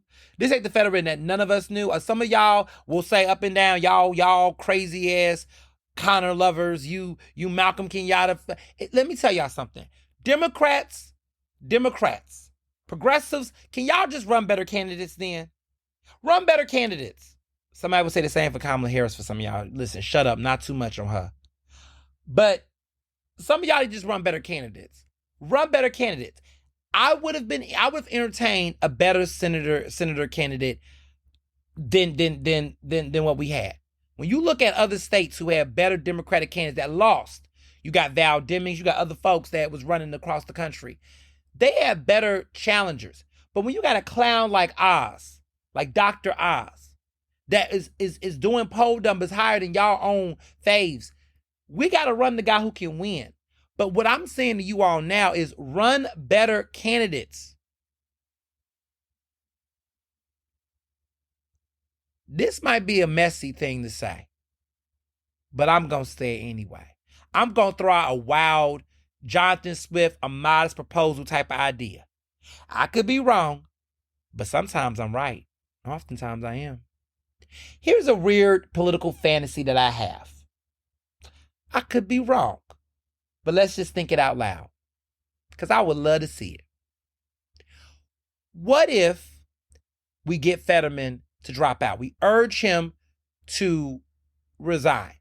Put pressure on Fetterman to resign. We say, Fetterman, you got to go. Like the way y'all did Biden. You know, you pushed him not to run for re-election. But let's say we do, because this Senate race is going to be coming soon. But let's say we do it now, because that has to happen now. Shapiro, who's going to be up for re-election soon for governor, pivots. He takes his special election for Senate. He wins the Senate seat. We move Austin Davis to governor. With some strong muscle room, he might be able to get it. I could see it. We put him in as governor in the interim, so that he can be ready for re-election for governor, because he will have a governorship. We move Shapiro in Fetterman's seat for Senate, so he got some senatorial experience. Shapiro is a senator now. He's in Senate, so now he has gubernatorial experience. He's got congressional experience. Get that motherfucker ready for president, if y'all want it for him so bad. Fetterman's out. We got a black governor on some Westmore type shit in Pennsylvania. We could make the case, because he would have had interim experience in that interim when Shapiro is out, and gives him enough time and money and fundraising ability to run. We got a black governor. We got a guy like Shapiro who can now have a stronger chance to run for president in 2028. Y'all like that idea? And you want to laugh? I just thought of that shit just right now. It just hit me right now. I'm thinking out loud. I have not fully fleshed this out, but I'm just thinking about that right now as I'm talking. Because y'all like to have solutions, since y'all don't know where the solutions are. Fetterman drops now. Put Shapiro ass in, because Shapiro could get that Senate seat in Pennsylvania. He could get it. We got a Senator Shapiro. That makes the whole fucking race exciting. Because right now, all we hearing is all these governors.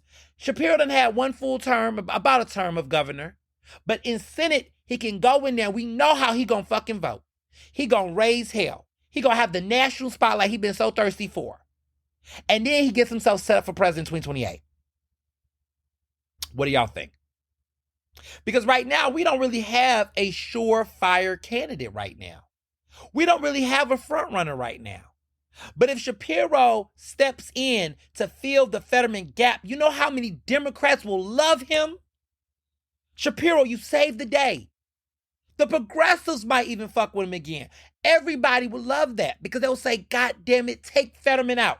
And guess what? All you, the pro-Israel support, they will, because the argument about Fetterman is they'll say, well, who's going to be strong in Israel? Well, you know, Shapiro is Jewish, so he would actually fill that gap too. And then if Shapiro does that, he can make a strong case for Austin Davis for governor. And all the black voters will go for it. We will listen. We will put Austin Davis in there. We'll get him in there. Because we ain't never had a black governor in Pennsylvania. But if there was ever a case to do it, that would be it. And we know that Shapiro does not like Fetterman. Fetterman does not like Shapiro. This would be sweet revenge. Sweet revenge. Sweet revenge. Because remember, it was Fetterman who blocked Shapiro or played a role in encouraging the Harris campaign not to have Shapiro be the VP pick.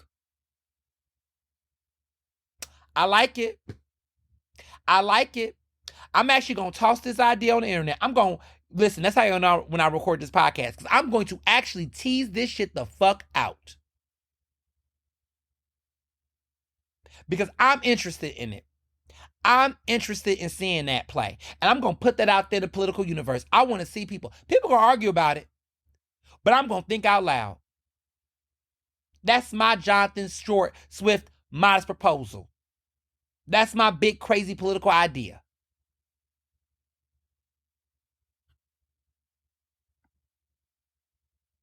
Y'all like that? Let me know.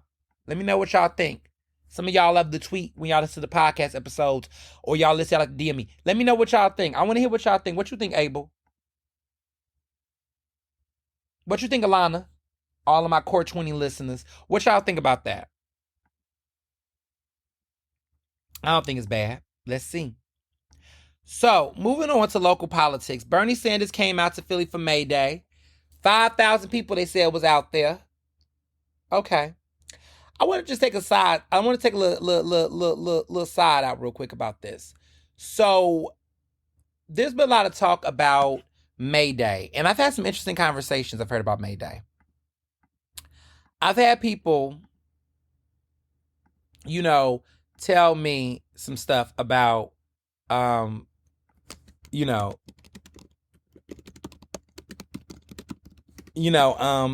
been some people that have said some things to me about whether or not May Day is effective or not. And I've had different thoughts about it because, May Day is a historical day where folks, skip work to demand better labor rights and things. But there's some people that think that, May Day is super performative. There's people that think that May Day has lost its tact because of how targeted it is, right? That some people could lose their jobs in the pursuit of, not showing up to protest, right? And so there's been a conversation amongst activists about it, I'm an entrepreneur. I work for myself, so I don't partake in May Day, but I support labor and I support workers, of course. I grew up in a working class family, so of course I do. And I mean, of course, we all should. But I wonder if, that idea around May Day is effective. Just hearing some of the conversations that people have said about it lately, because it does put a target on people's back, especially in this kind of country setting we in right now. It is important to really challenge that thought. So that is something I thought about. But nonetheless, Bernie Sanders came and people showed up and cut up. Yeah.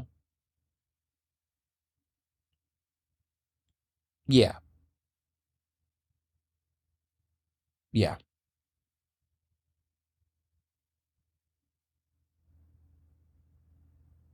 Mm, mm, mm. So I got some, thought I had some thoughts about that. But also in progressive world, there is some interesting drama happening right now within the Working Families Party. And it got some connections apparently to Krasner potentially. Man, I just can't wait for this fucking election to come. I mean, well, we're 2 weeks away. Can this hurry? Can this hurry up? Can this race hurry up? Can this race hurry up and get over with? Krasner gonna win. Krasner gonna win. But here's some news though. There's a guy named Sergio Highland. He is a Philly organizer for the Working Families Party. He has been charged with murder. Yes, he's black, and the woman who died is black. He's 43 years old. This woman named Jasmine Ransom, she was a 30-year-old black woman who was killed in North Philadelphia last year.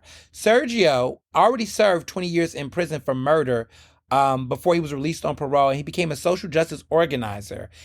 He was one of the people that, folks said, look, this is somebody who's changing his life and he needs to organize. I mean, talk about mass incarceration, right?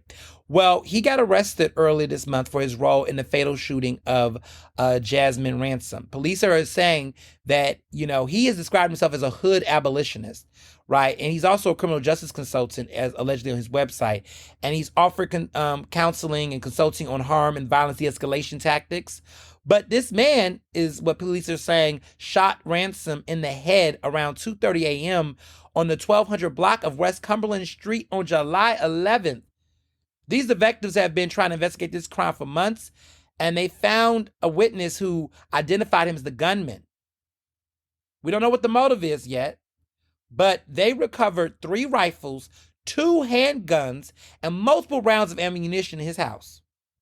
And this is a violation because his previous convictions prohibit him from owning guns. Now, the Working Families Party said in a statement they were shocked and troubled to learn about the arrest of one of its Philadelphia employees and the seriousness of the charges. Our hearts go out to the victim's family and all those impacted by the terrible crime. They said he is no longer employed by the organization, but they did not state when he was terminated. So, yeah, this arrest took place on April 17th, y'all. But interesting enough, Krasner has been distancing himself from this man. He's been known as Uptown Surge. So if y'all know, he's been known as Uptown Surge. That is his name. Now, let me tell you why this is a big deal. Because a lot of people in the criminal justice reform movement have made the argument that giving people second chances is important. Now, I believe in people getting second chances, right? So I'm not going to use him as as the end all be all for criminal justice. Like, that is not where I'm at with this. Let me get this right. But just that this situation is going to be politicized in ways to tell people, see, this is what happens, and I always said, I struggle with that, right? Look, people say don't give people the death penalty. But this man, I know, right? But this innocent black woman, 30 years old, this man went back in the streets, was given a second chance, and now he is connected to a murder. They say, we don't know, but it's just, why you got all them rifles, bro? All them guns, violating your conviction, but given a second chance to do progressive work. You in these streets talking about gun violence prevention, de-escalation as a consultant, and now you connected to murdering somebody? I don't know. I've been looking at social media, some of the lyrics, some of the raps he been doing, some of the stuff, it ain't looking too good. And what I wonder to myself is, where was the Working Family in vetting him better? Because the stuff on his social media is crazy shit. And y'all had him employed? Y'all don't vet y'all employees? Just saying. Y'all vetting these Democratic establishment folk as y'all should. But y'all not looking within. This is a major hit. I'm not saying it's going to hurt their entire credibility, but we just got to do a better vetting, y'all. We can't be out here talking about the establishment.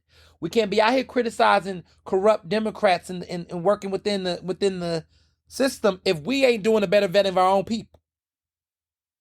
I'm just saying. But back to Krasner. Krasner, once again, acts like he doesn't know this man. He says that, they've seen each other in a passing distance. That spokesperson for Krasner, who's annoying as fuck, said that they have that Larry only has a passing awareness of Mr. Highland and saw him at a few events on the campaign trail. Child, and mind you, the district attorney's office is working with the police department to charge him in this manner and will be vigorously prosecuting him to the fullest extent of the law. That's what they're saying. But Dugan has said that Krasner should recuse his office from the case and assign it to an outside prosecutor. Because to be clear, Krasner's been in a lot of pictures with Highland. They've been in a lot of events over the years. And everybody know who Uptown Surge is, okay? People know who that man is. And Krasner know who that man is. So it'd be like passing awareness. Y'all, we gotta stop. Krasner say he don't know Stephen Jones. Why are you lying? Look, I'm not gonna lie about the fact that I knew Fetterman. But I'm also not going to lie about the fact that if I would have known what I would have known, I wouldn't have fucked with him, right? I would have not. But hindsight, we didn't know this about this man. But you got to own your shit. You got to know what you know and speak on what you speak on. Y'all be like, I wonder how Ernest feel about Fetterman now. I don't feel good about him. I don't. I think he should resign. Primary him, special election, right? Look, I don't run from accountability. It ain't my fault what he did. I ain't gonna own that shit. But also tell it to every county in Pennsylvania. But that's what I'm saying. Krasner, you know this man. Stop lying. Just go look. Just like him, I'm shocked too. Shit. That's it. Own it. That's why I just don't like Krabs. I do not like him. Because it's not even about where his policies are and shit. It's just that the man never, for all the accountability, you are a district attorney. For all the accountability that you want to hold everybody else to, you have no self accountability whatsoever. You really gonna act like you don't know that man? Hell, I know who the fuck he is. I mean, we don't hang out. Like, I'm not deep. But that man is known in Uptown, in Germantown area. People know that man. Just go look. I know him, but shit, I didn't know that. What is his comms team doing? All them goddamn pictures that man had with him, the whole hood know. I have talked to people from the Working Families Party on background, okay?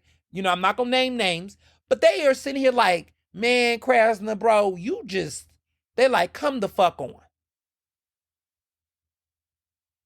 But Krasner gonna do whatever he gotta do to win his race. Even if that means he continues to lie. Like, come the fuck on.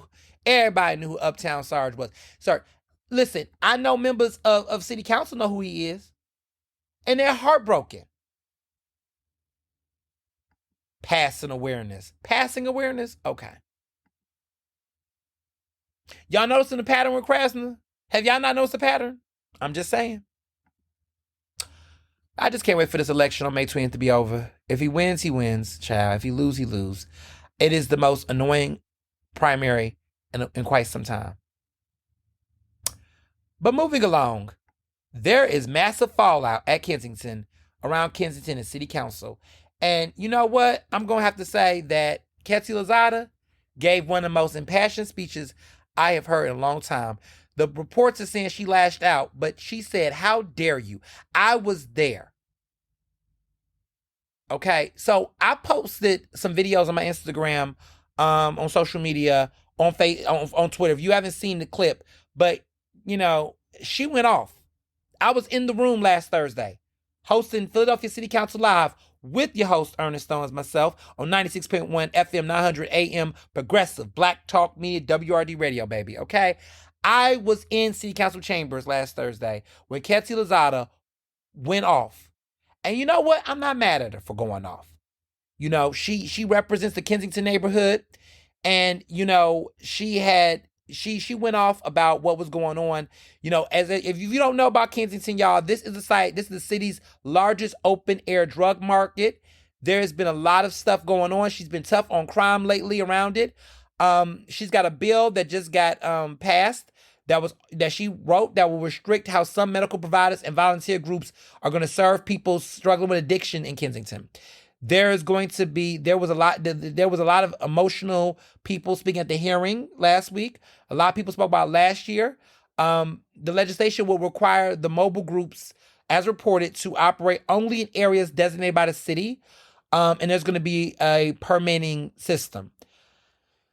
What she was mad about and what she was frustrated about was that there were some progressives, largely from the Working Families Party, that basically, you know, said that, you know, have really framed it as if this is not a level of compassion and humanity for people struggling with addiction in Kensington, and have said all kind of things.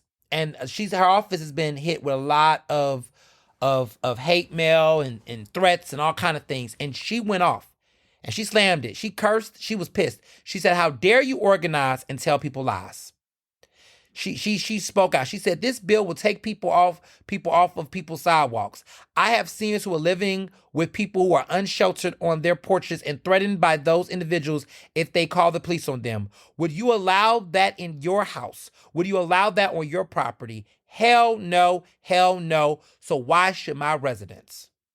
Jim Harity, who has, you know, struggled with addiction in the past, he lives in that district. He lives in Kensington, and he also slammed the critics of the bill, accusing them of implying that that council members who support don't care. Right? He said it's utterly ridiculous. We may not always be right, but damn it, we're trying. And I am tired of this. I care. That's why I ran. I didn't have to run. I live in that neighborhood. I ran because of that neighborhood. The only members in council who did not support it were council members Kendra Brooks and Nicholas O'Rourke. They're a part of the Working Families Party. The bill will be up for a final vote next week, but it is, pretty much going to get passed. There was a lot of passion. There was a lot of people who called it out. And look, what's happening in Kensington is terrible. But at a certain point, y'all, something has to get done. And I think this is, again, one of those examples of white liberals where a lot of them are arguing about what needs to happen in there. But do you live in Kensington? There are kids who have to get tested for HIV for 7 years for the next 3 to 4 months because they stepped on those needles, and they have to get tested for HIV because they don't know what was on those needles. These are needles that people have injected themselves with opioids and things. They're all over the grounds. There's been efforts to clean up the neighborhood, but it's a crisis, y'all. I've been to Kensington a couple of times. People describe it as zombie land. And if you've read reports of what happened in Portland, where they allow for people to legally inject fentanyl and have that, right? They decriminalized it or whatnot. They decriminalized it, and it became a zombie land over there in Portland. It's a shit show. There's a whole article in Rolling Stone magazine that came out about a week ago that talked about what happened when city council over there I want to say legalized, but decriminalized it. It's now have really scared residents and created a fucked up quality of life downtown that now it's messed up their economy. It has messed up a lot of quality of life issues in residents. And these kids in Kensington have struggled. Families are afraid. Like if you had to live down there, you would want something to happen. And it's so funny because everybody is talking about what needs to happen there don't live over there. They don't. And so at a certain point, at the end of the day got to end and something has to happen. And I think Cancellin Lozada has explored various options, but the folks that are telling her what to do, a lot of those people don't live over there. A lot of those people have not had that trauma and those experiences. So I have a level of compassion, not just for those who are impacted in Kensington, but for those families and people who have to deal with that shit. Because if that shit came to West Philly, y'all, I don't know. I don't know. I just think people got to realize that when you got a bunch of residents that are living in fear, people are going to pop off. And you don't want a situation where people are going to feel like they don't feel safe. You got people literally out of people's porches. Old, elderly citizens afraid to leave. They feel like prisoners in their own homes because folks got needles and shit happening on their doorstep, and they're telling them, look, I'm going to call the police, and they're telling them, you do that, we're going to, they're threatening them. Like, that's not okay.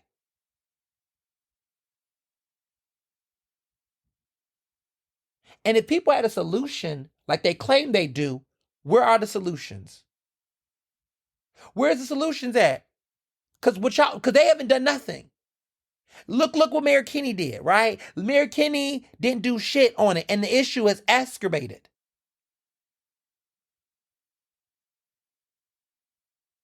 She decided to step up and do something. And folks want to be fucking mad. Well, you know what? Then you go run for office. Then you go do something then. Because at some point, the complaining and the whining and the white liberal tears and it's getting played out.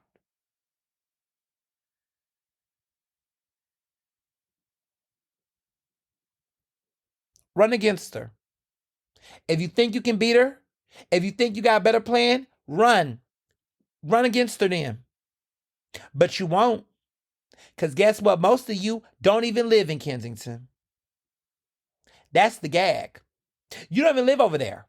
You somewhere out here in Fishtown. You out here in Queen Village. You out here in Rittenhouse. You out here watching these things in the comfort of your fucking home. And you want to judge how this woman has to react and what is dire straits in her own fucking district. It's easy to say when you don't have to live in that shit. So you know what? Whatever Ketsy got to do to keep her residents safe and her constituents safe, you know what? What was the solution? What is the solution? You want to turn Kensington and Portland? You don't live in that district. Shut the fuck up.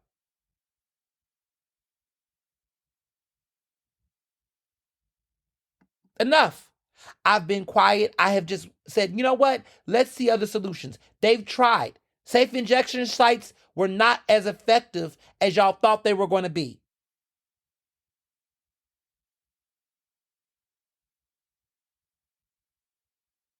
It failed. It flopped.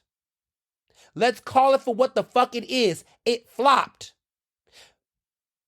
At some point, I'm not going to keep letting white liberals and progressives dictate every single thing we do.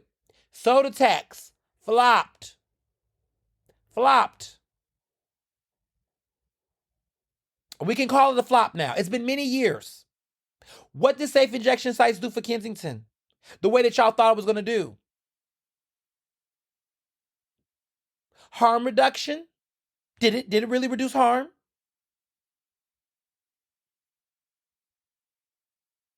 How long are we supposed to wait?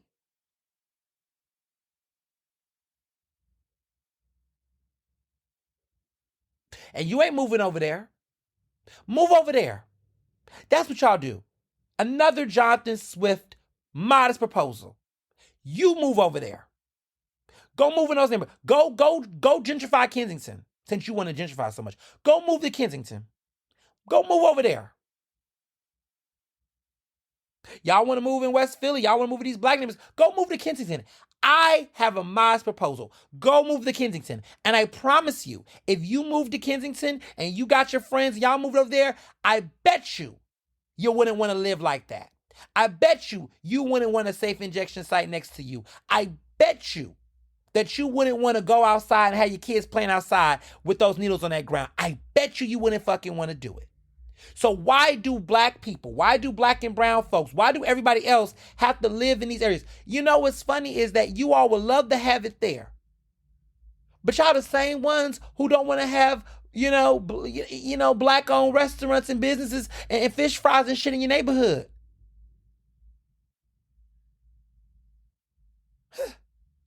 Funny. Very funny. We in the put up or shut up era.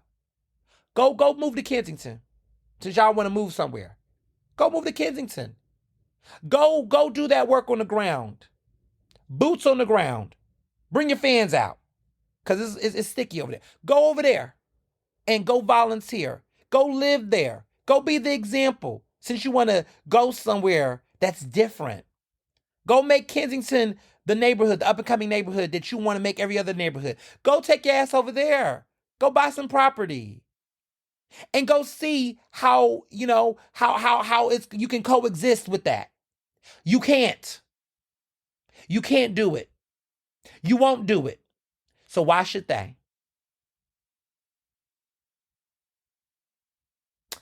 I won't move to Kensington. My patience would be too short. I would probably have to be a gun owner. And I don't want to shoot anybody. Because it will be a problem if I was on a neighborhood and I saw grandma outside her porch and there was somebody out there shooting up and threatening her and she can't get out of her house. I will fuck them up. I couldn't do it. You don't want me living in Kensington. I won't do it. I won't do it. See, when you done lived in the hood, when you done lived in neighborhoods and you done seen some things, you know that the way in which white liberals, this imagination y'all have around poverty, the way that y'all have around working class communities, fuck y'all. Because I will tell you right now, you will see in real time, like, I've seen it. I've seen stuff like this. They got this mind of like, oh, sir, just please get off my porch. Here's a card and here's some water. Here's a bag of food. You open that door. Have you seen, like, sinners? They're gonna try to come in. They don't know shit about it. They don't know shit about this. Talking about harm reduction. You don't know shit about harm reduction.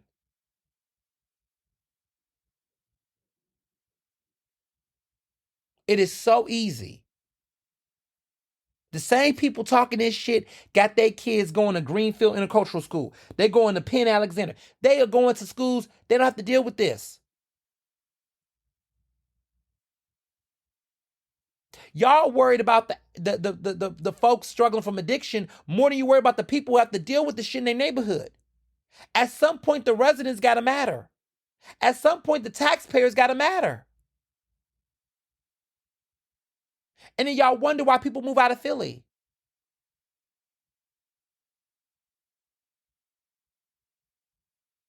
I don't know what Cancellin should do outside of what she's doing. Y'all got so many opinions about what she shouldn't do. Y'all keep talking about what people shouldn't do. Always about what you're against. You can't tell me a better piece of legislation that she should do. Because what y'all are talking about is not working. It's not. It's been, nearly 10 years of this shit consistently. I'm sorry. I can't rock with y'all on this.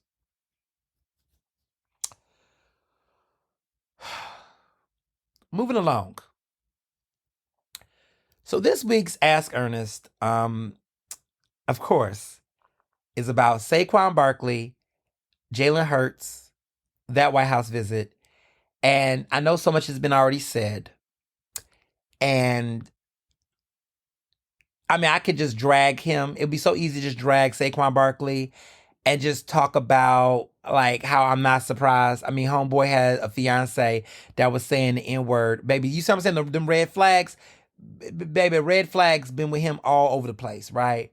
Mind you, the signs have always been there. A lot of y'all want to say he went to Penn State. Yeah, he went to Penn State. But don't do that. Don't put that on Penn State.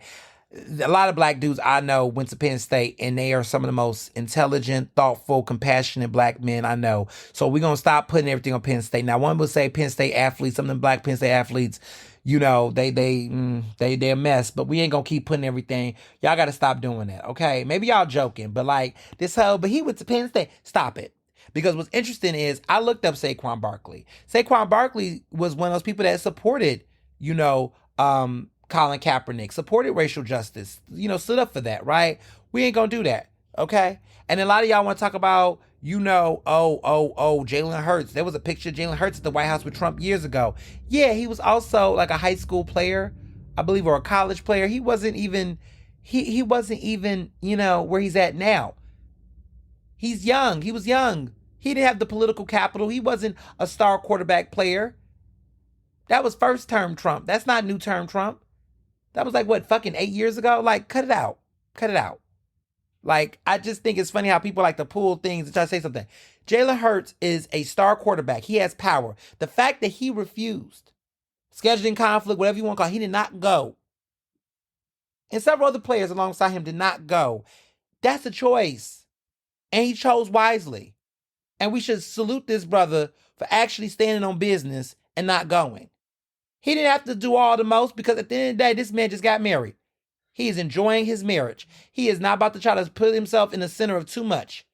Because we know how crazy these mega people are. Y'all got to recognize that there are assassination hits on these types of people. That there are people that are making death threats and all kind of things for prolific figures. Y'all saw how they did Taylor Swift when she endorsed fucking Kamala. Don't act like y'all don't know how they do. So I get it. He doesn't need to do too many statements and all that shit. But the fact that he didn't show up was felt. And we see you. Because it would have been so easy for him to go and make the excuse. But he did not go. He didn't have to go. And he's been consistent. So I respect that. I respect that. I respect it. And Jalen has been consistent on his politics. Intentional about who he has on his team. Who he works with. Who he gets exclusive to. This man has done more front cover exclusives and coverage with black media than so many of these people y'all go up for. He's invested and intentional about where he puts himself. He knows himself, and this is what he do. He's a member of Omega Phi Psi. He's probably one of the best Qs next to Barrett Rustin that I know. Good guy. Upstanding guy. Young black man. Married to a black woman. Intentional about who he is, his identity, his politics. Like this is and like I said, and I went viral for this. In a role with Saquon Barkley's, be it Jalen Hurts. It's so easy. It's so easy. We give so much hell to people. Black male athletes like him could easily play the game. And y'all were ready for him to play the game. And he did not. Y'all were ready for the excuses to give him. And he was like, he doesn't have to. And he didn't. So I gotta give it up to him. But Saquon Barkley, let's go there. Let's go there. Because it's time to go there, right? Saquon Barkley could have just went to the White House. Fine. I get it. Whatever. Fear, politics, whatever. But this man spent a day golfing with him, being that token black man in the country club with him, took pictures, put out statements on social media, allowed himself to be a puppet, went inside the Oval Office, took the picture with the hat, with the smile, with the thumbs up. The man is a Trumper. Point blank, the end. He is a Trumper. And he wants us to know he's a Trumper. Even though he said, it ain't politics, y'all. I just got respect for the office. Baby, there's respect for the office and there's gagging for the office. You was gagging for the office, honey. You was on all fours. Okay? There's respect for the office and there's gagging for the office. You was gagging for the office, okay? Somebody get this man an OnlyFans account. Because the level of gagging you was doing in that office, listen, respect for the office. You got respect for a man who referred to y'all. He wasn't even rooting for your team. He not even rooting for Philly. A joke, but a predictable one. But I've been thinking about this lately because a lot of people, and this is, I got to go deep with it because this is bigger than just Saquon. This is bigger than Jalen Hurts. But the two of them represent something that I have been thinking about for the past several months. There's a conversation that I've been having with some friends and I've been exploring, and it's deep to me. And it's been this conversation around community, right?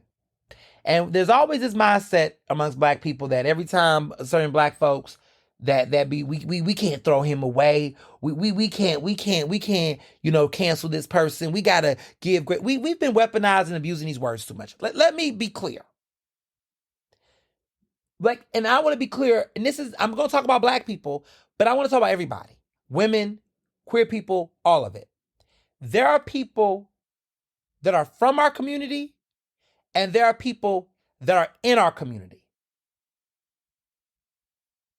Let's focus on the latter and not the former.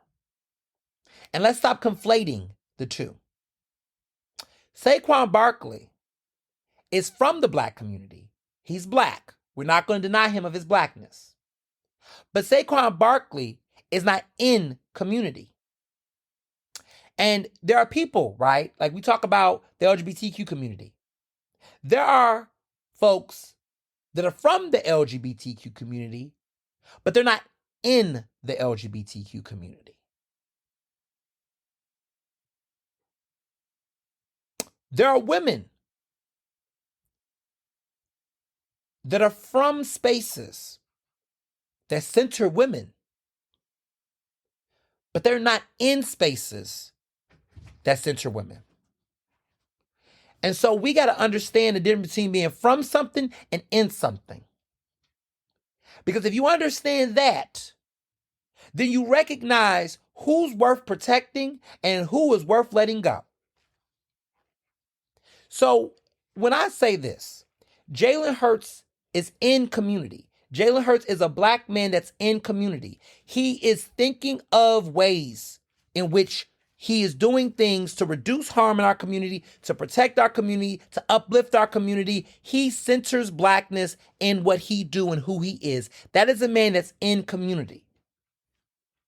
Saquon Barkley, however, is from the black community, but he does not center black people. He is not in community. He does not center our priorities. Any black person that will platform, galvanize, amplify, promote a white supremacist is not in community with black people. He is black, but he's not in community with black people. Any woman that will platform and center a misogynist, a sexist, a bigot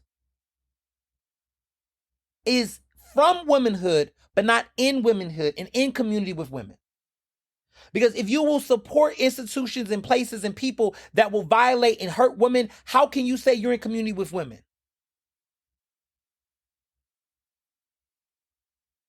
I think about the LGBTQ community. There are people from the queer community, but if you are not working with spaces that protect queer people and trans people, if you're not working in spaces that operate, I think about Caitlyn Jenner. Caitlyn Jenner is from the trans community. She's transgender, but she is not in the trans community.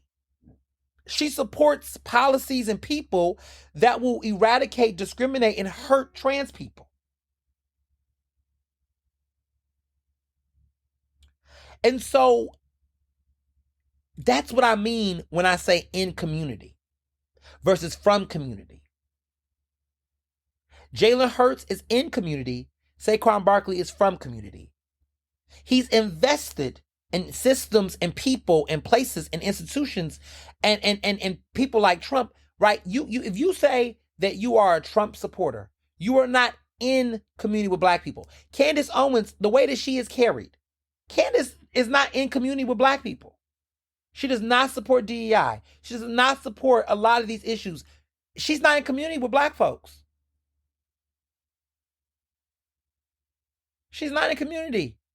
She antagonizes black people at every shot she gets. She antagonizes black women. She antagonizes black movements. She antagonizes black men. She antagonizes black policies that uplift community. She's not in community.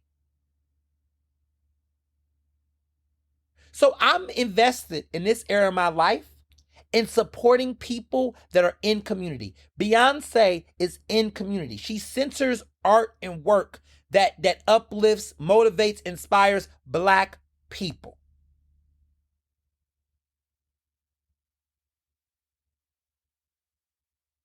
It's not enough just to say I'm black.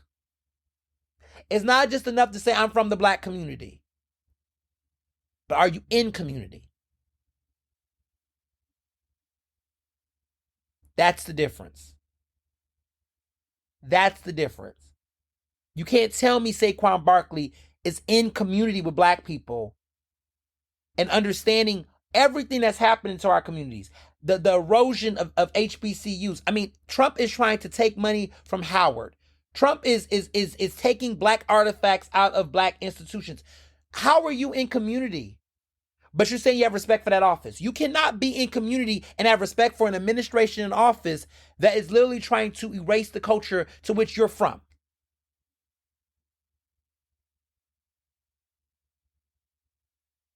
So it's time to call a spade a spade.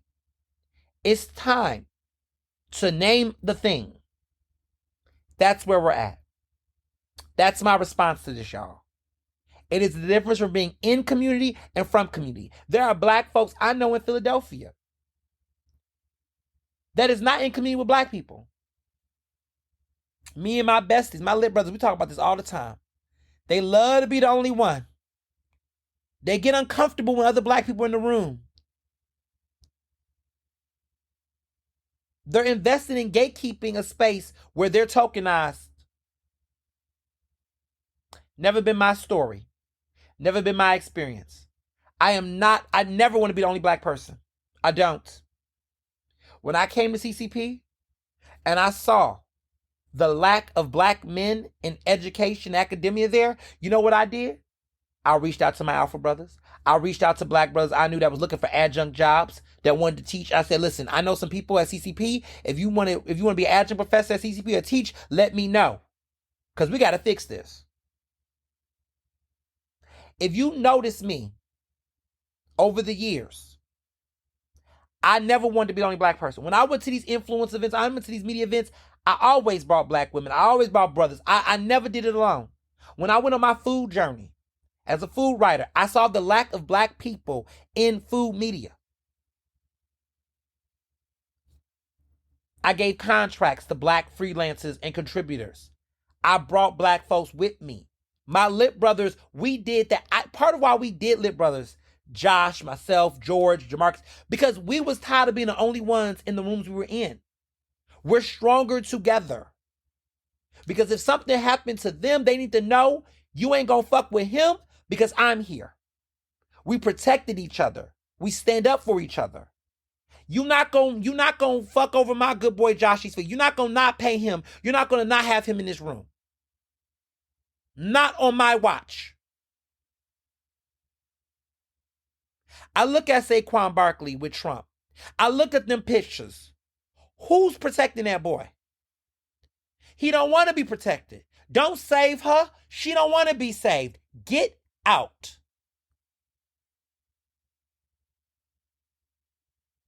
Some of y'all got to look in the mirror. Look in the mirror. Look at yourself.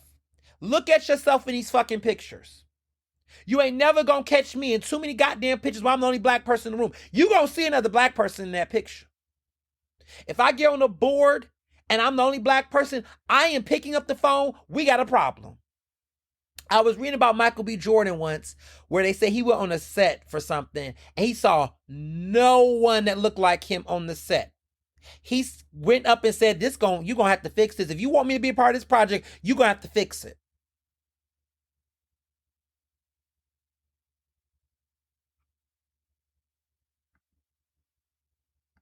We got to start talking about it. We got to start talking about it. It's called an inclusion writer. It's called an inclusion writer. Frances McDormand talked about this actress who won Oscars. When she got her acceptance speech, she mentioned this term, inclusion writer. That's what these actors are doing. That's what Michael B. Jordan is doing. His writer, he speaks about a certain number of diversity that he wants present. We got to do that. That's what it means to be in community. I've never worked anywhere where I was the only black person. And if I was not it didn't stay that way. You're not going to see me in any rooms, any pictures where I'm the only black person. When I was at the Oxford Union, I walked up in there, I saw no one black. That was terrifying. And don't think for 5 fucking seconds that they did not get an email from me and did not get told it felt uncomfortable when I was in that room. Did y'all not notice, if you listen to the Oxford debate, when I called that shit out? I'm going to name it. Every time. When I walk in a room and I don't see people that look like me, it's a problem. You don't know half the story of my work in this industry in Philly. When I was going to these media events, and Dr. Parks know, that used to be my +1 back in the day, my lavender wife.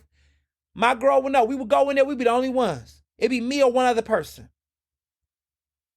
Years later, you go into these spaces, it's more of us. Because people like me spoke up and said, it's not working. This is not good. This does not look right. How are you doing this in a city like Philadelphia? That's how you resist. That's what Jayla Hurts is doing. But that's not what Saquon Barkley is doing. So I just need people to understand the difference from being from the community and being in the community. And that goes for women's groups, LGBTQ groups, progressive groups, all of those groups. You need to ask that question. You need to look at it. If you're the only black person, let's say you're in an interracial marriage or a relationship, you need to look at your circle and say, why am I the only black person here? Ask your spouse, ask your girlfriend, ask your boyfriend. Why is I'm the only black person? Why are you okay with this? I feel like I'm calling somebody out I know. I'm not trying to, but I think I need to have that conversation. A couple of people need to have that conversation, actually. Look at your social circles. Why are you the only black person there? And are you okay with that? If you accept being the only one, expect remaining the only one. See, I'm black, and I don't have no concerns about my space and community. You know why? because I am often within community, in community, no matter where I go. If you have not had an environment like that, stop asking questions about, oh, I don't feel like I fit in. No, stop it. Oh, I date white girls because I'm in the media. White girls, the white black girls don't like me because I'm too. Shut up, shut up. There is so much diversity. There is so much diversity within our community. There's so many interests. There is a space for there. Please. I was looking at May 4th, May the 4th be with you. So many black Star Wars fans, blurs, nerds, all of it. We everywhere. Don't do it. There is fandom in every community. Broadway, there is a whole black Broadway community. Y'all, I have found community with some black Broadway folks. I love Broadway. Okay? Nothing is too white. Black folks are everywhere. I'm tired of that. Oh, that's a white person's thing. That's white people things. There are black lovers for everything. There are black wine lovers. There are black caviar eaters. There are black food enthusiasts. There are black folks every fucking where. Don't fucking lie. If you just want to be with white people because you think their glass of water is colder and you got some issues with yourself, just say that. But stop acting like there are black Bridgerton fans. There are black folks who love hot tea like I fucking do. There's a society of us all over the place. Stop it. Stop it. Stop it. I don't want to hear that shit. It's 2025. People be like, oh, I can't find community. Listen, unless you live in Wyoming or whatever, and there's no black people in you're the only person, then I get that. But for you that live in New York City, you live in Philly, stop it. Stop the whole, oh, I wasn't black enough, I wasn't white, I was too this and this. Oh, they said I was acting white. Shut up. Stop it. Stop it. Stop it. There is community for everybody who seeks to find it. Are you trying to find it? Are you invested in it? Or do you struggle with yourself? Is there some internalized anti-blackness? Is there some internalized anti-feminism? Is some internalized anti-queerness? There might be. And some of y'all just need to be honest in the community. Some of y'all don't want to be in the community with the queer community because all you want to do is fuck. Yeah, we're going to name that too. Some of y'all just want to fuck. Some of y'all don't actually want to be advocating for queer rights because you're hyper masculine and you're passable and you assimilate in straight culture. So all you want to do is fuck men and go home. You're from the community, but you're definitely not in community. Your dick is in community, but your heart is not. Oh yeah, this episode fiery, y'all. I get it. This is definitely going one of the all-time best episodes of all time. I am hot. I am bothered. I'm annoyed. I got some shit I had to get off my chest.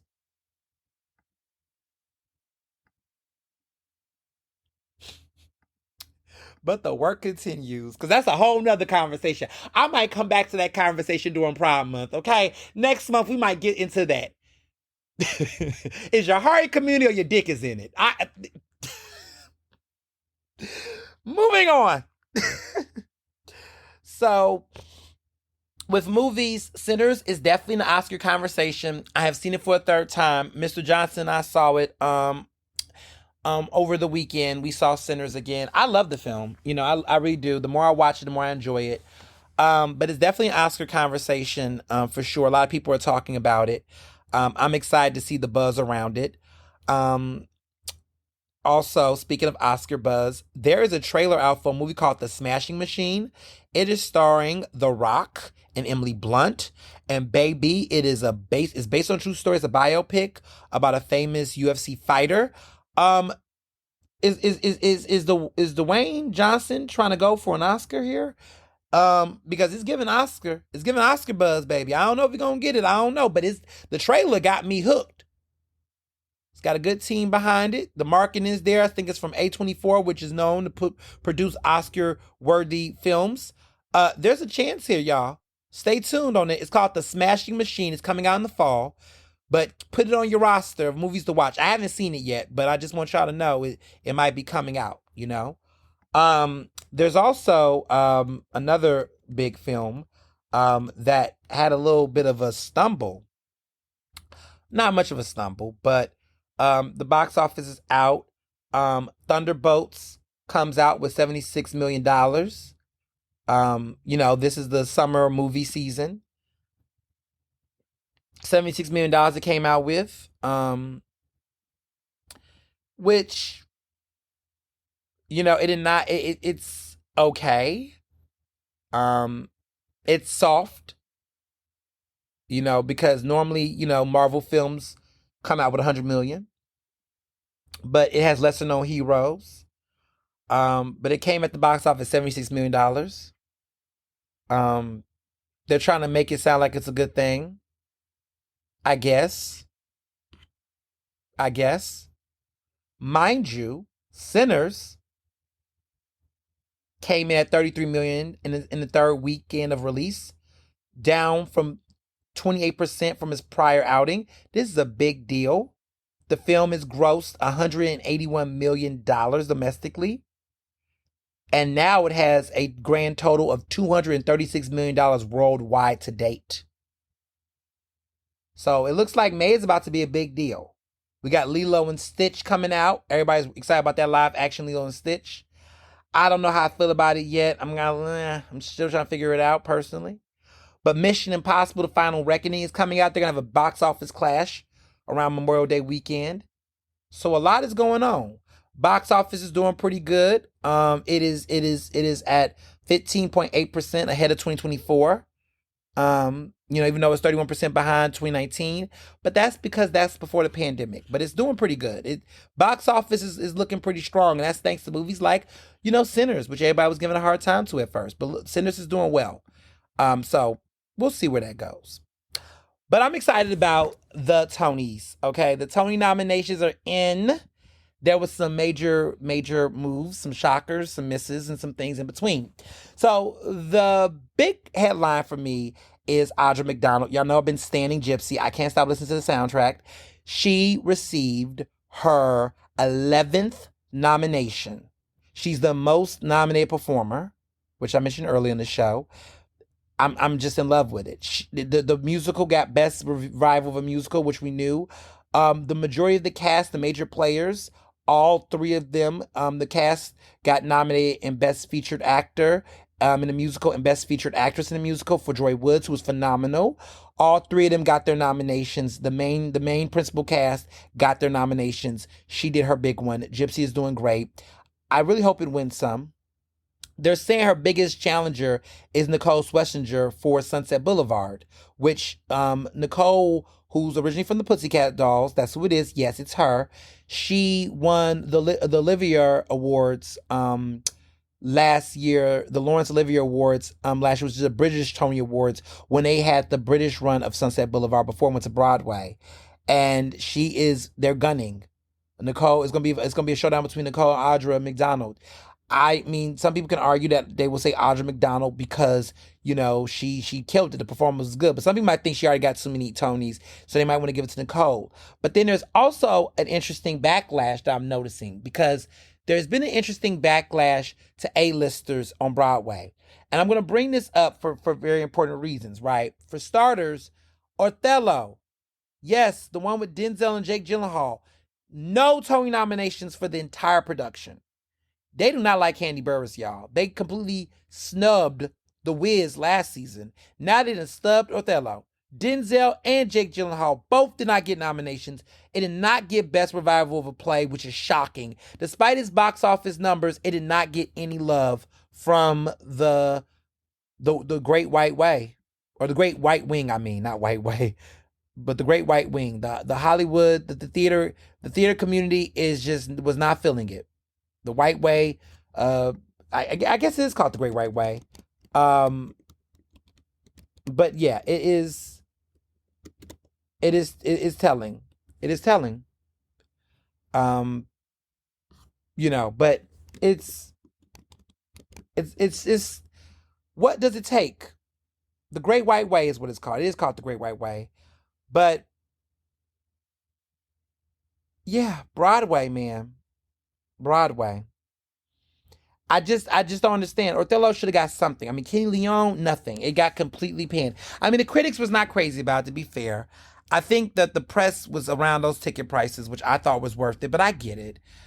But just nothing. I mean, I thought at least Jake Gyllenhaal would get a nomination for playing Iago. What a complicated character. I knew people gave mixed reviews around Denzel, but I mean, Jake Gyllenhaal could at least got something. But I think this is backlash across the board. The only big A-lister who got a nomination was George Clooney for Best Lead Actor for Good Night and Good Luck. But everybody else, there were no major A-listers for the most part that got anything. I mean, even when you think about Glengarry Glenn Ross, everybody thought Kieran Culkin might get nominated, or the rest of that cast. A lot of them didn't. The only one I think who did was Bob Orkirk. You know, he got a nomination, I believe. You know, I think he did. You know, it's interesting. A lot of them, you know, did not get snubbed. And then Sadie Sink did get nominated, and Sarah Snook from Sarah Snook, the other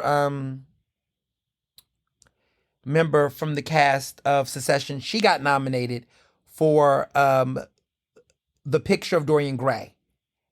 Mia Farrow got nominated as well, but she's been on Broadway a couple times.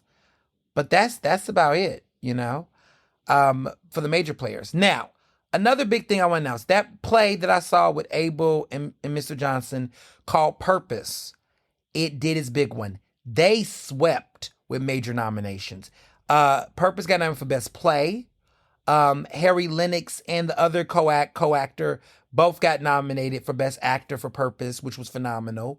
My girl Kara Young, who I told y'all about, met, she got her 4th consecutive Tony nomination for Best Actress, Best Featured Actress in a Play. She's been nominated for 4 consecutive years. She won her Tony last year. Now she's nominated again for her role in Purpose. I knew it, y'all. This is a hit. This is the first time she's got a long extended run.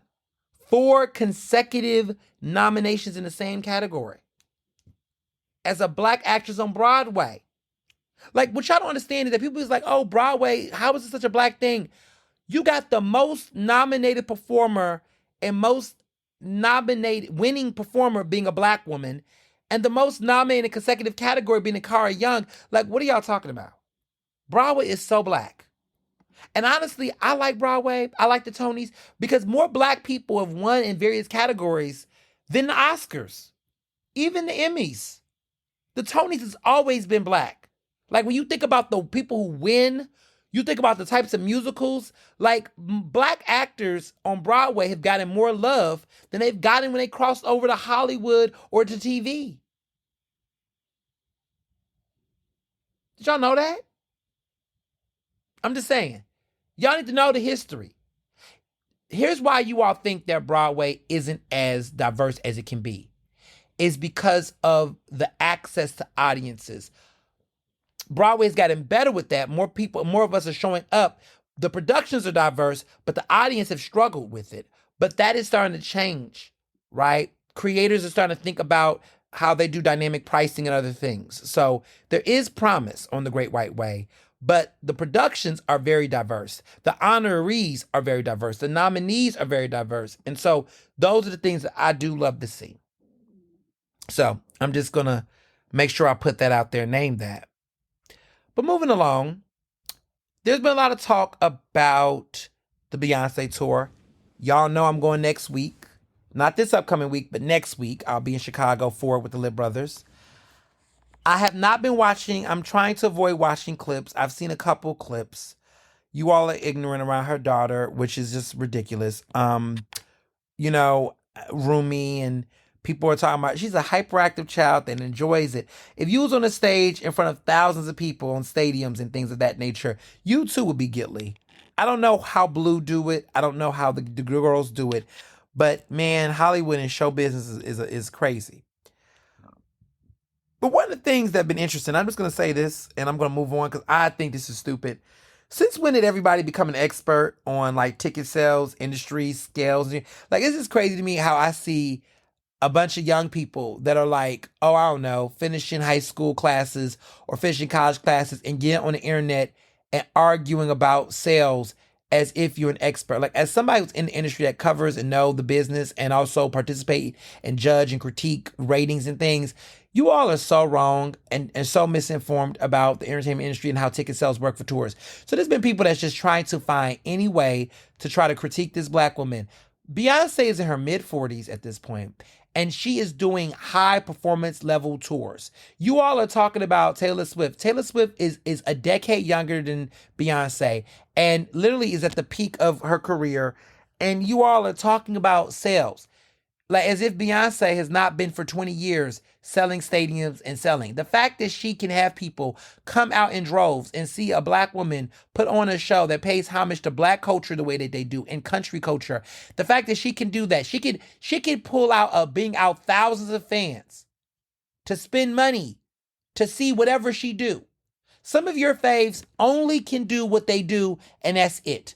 This woman experiments through various genres and can bring out the masses to come out and see her. And she's in her mid 40s.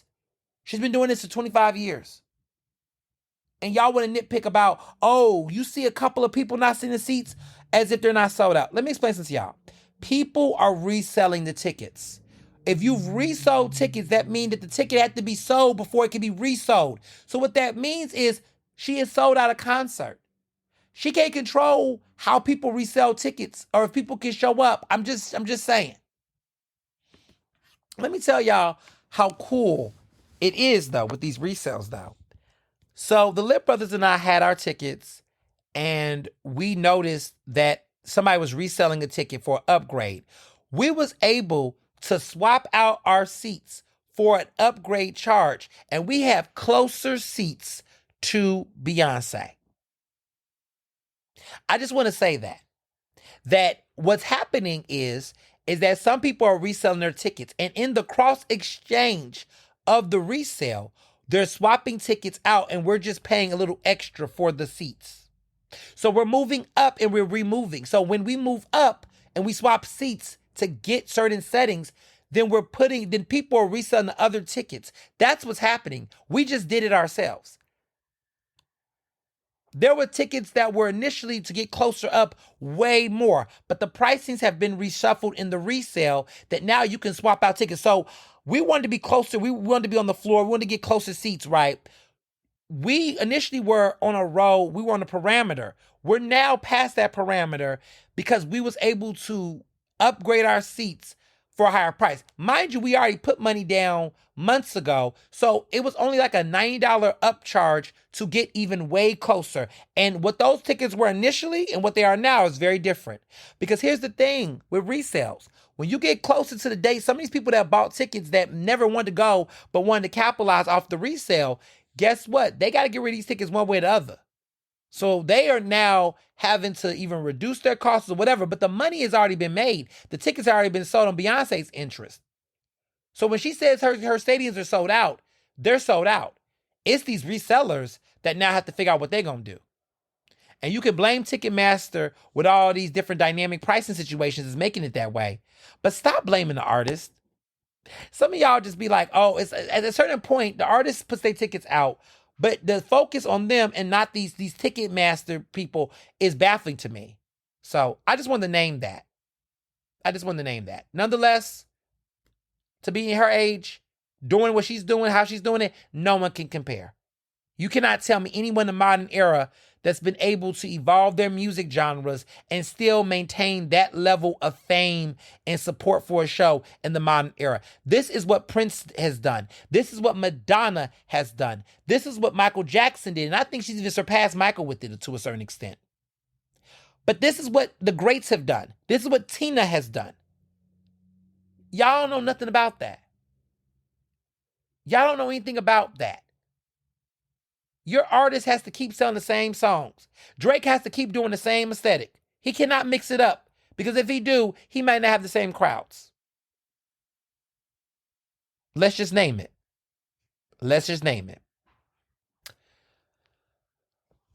So, moving along, I want to talk about TV real quick. Um, Not that there's much happening on TV. I mean, RIP to the Equalizer. That was Mr. Johnson's favorite show of all time. Well, not all time, but recently it is ending its season after a fifth season. The Equalizer with Queen Latifah is not happening. I know. Joe probably listens to this, and Dr. Parks. Mr. Johnson is somewhere. He's been heartbroken this weekend because he is one of those people that watched Equalizer. He watches Tracker. He's into those type of shows. I mean, he's a Law and Order fan. Like, he watches all the Law and Order shows. I watched a little bit of Law and Order. I could watch a little bit of it. But he's into The Equalizer. And it's just sad to see a good show. I mean, it had 5 seasons. And in this era that lasts for 5 seasons with a black leading actress like Queen Latifah is wonderful. Even to see Abbey Elementary continue to thrive. But, she says she's going now, but she'll be back. We'll find out what that means soon. But Queen Latifah never, listen, she gonna always keep it back. Y'all know how many TV shows this woman has been on?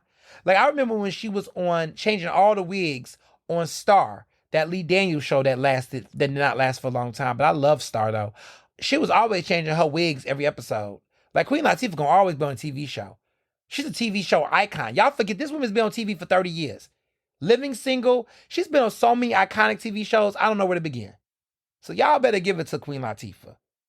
She's just as good as an actress as she's a TV legend as she is a rapper. Like, they don't make stars like that anymore.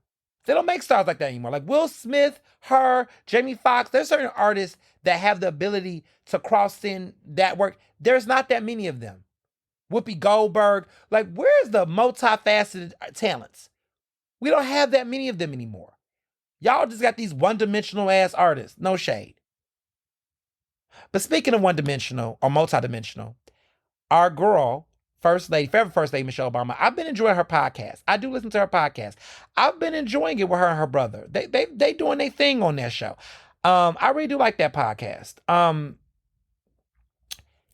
The show was doing wonders. But recently she did an episode with Taraji P. Henson, and she talked about how she loves a certain show, and it's a level of escape and release for her. And when I found out what she watches, I said, oop, you a fan too? Now I feel like I'm important.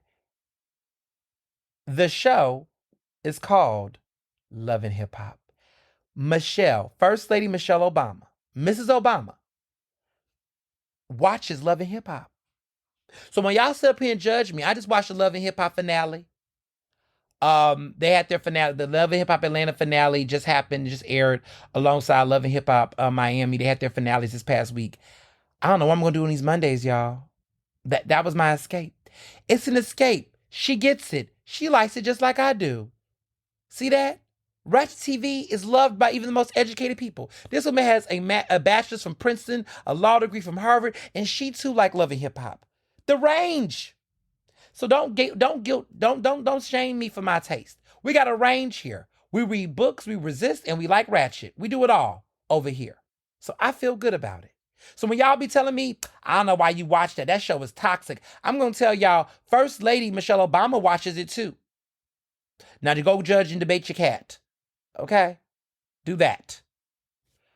Shout out to Tina Knows. I don't know if y'all heard the news yet. You probably have already. But Matriarch by Miss Tina Knows, is #1 on the New York Times bestsellers list. I mean, I would say duh, but you know what? I will say congrats. Because it actually deserves to be #1. The book is actually good. I told y'all this already. If you have not heard it already, I need her to do an audiobook. I need her to narrate the audiobook. I need to hear Miss Tina read Matriarch. I just feel like that needs to happen because she needs to dominate everything. But so far, we got the book. But my goodness, how good is it? So yeah, this week's episode has been fun. This podcast episode has been a wonder. Lots of passion. I know there's going to be lots of debate. I know a lot of y'all are going to be debating several things I've said and going to talk. It's going to be that episode. But I got to have respect for the office. No, I'm joking. Respect for the community.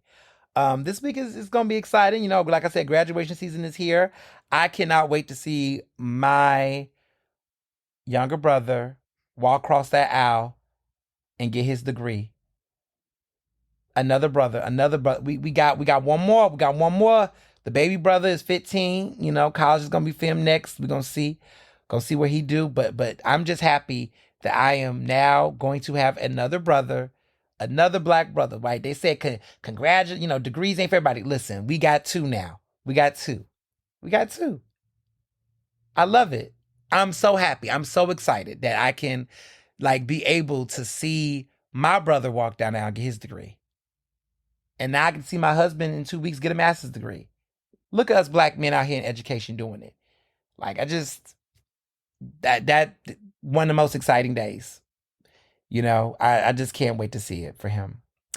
And I just know how much of an influence I had on him, right?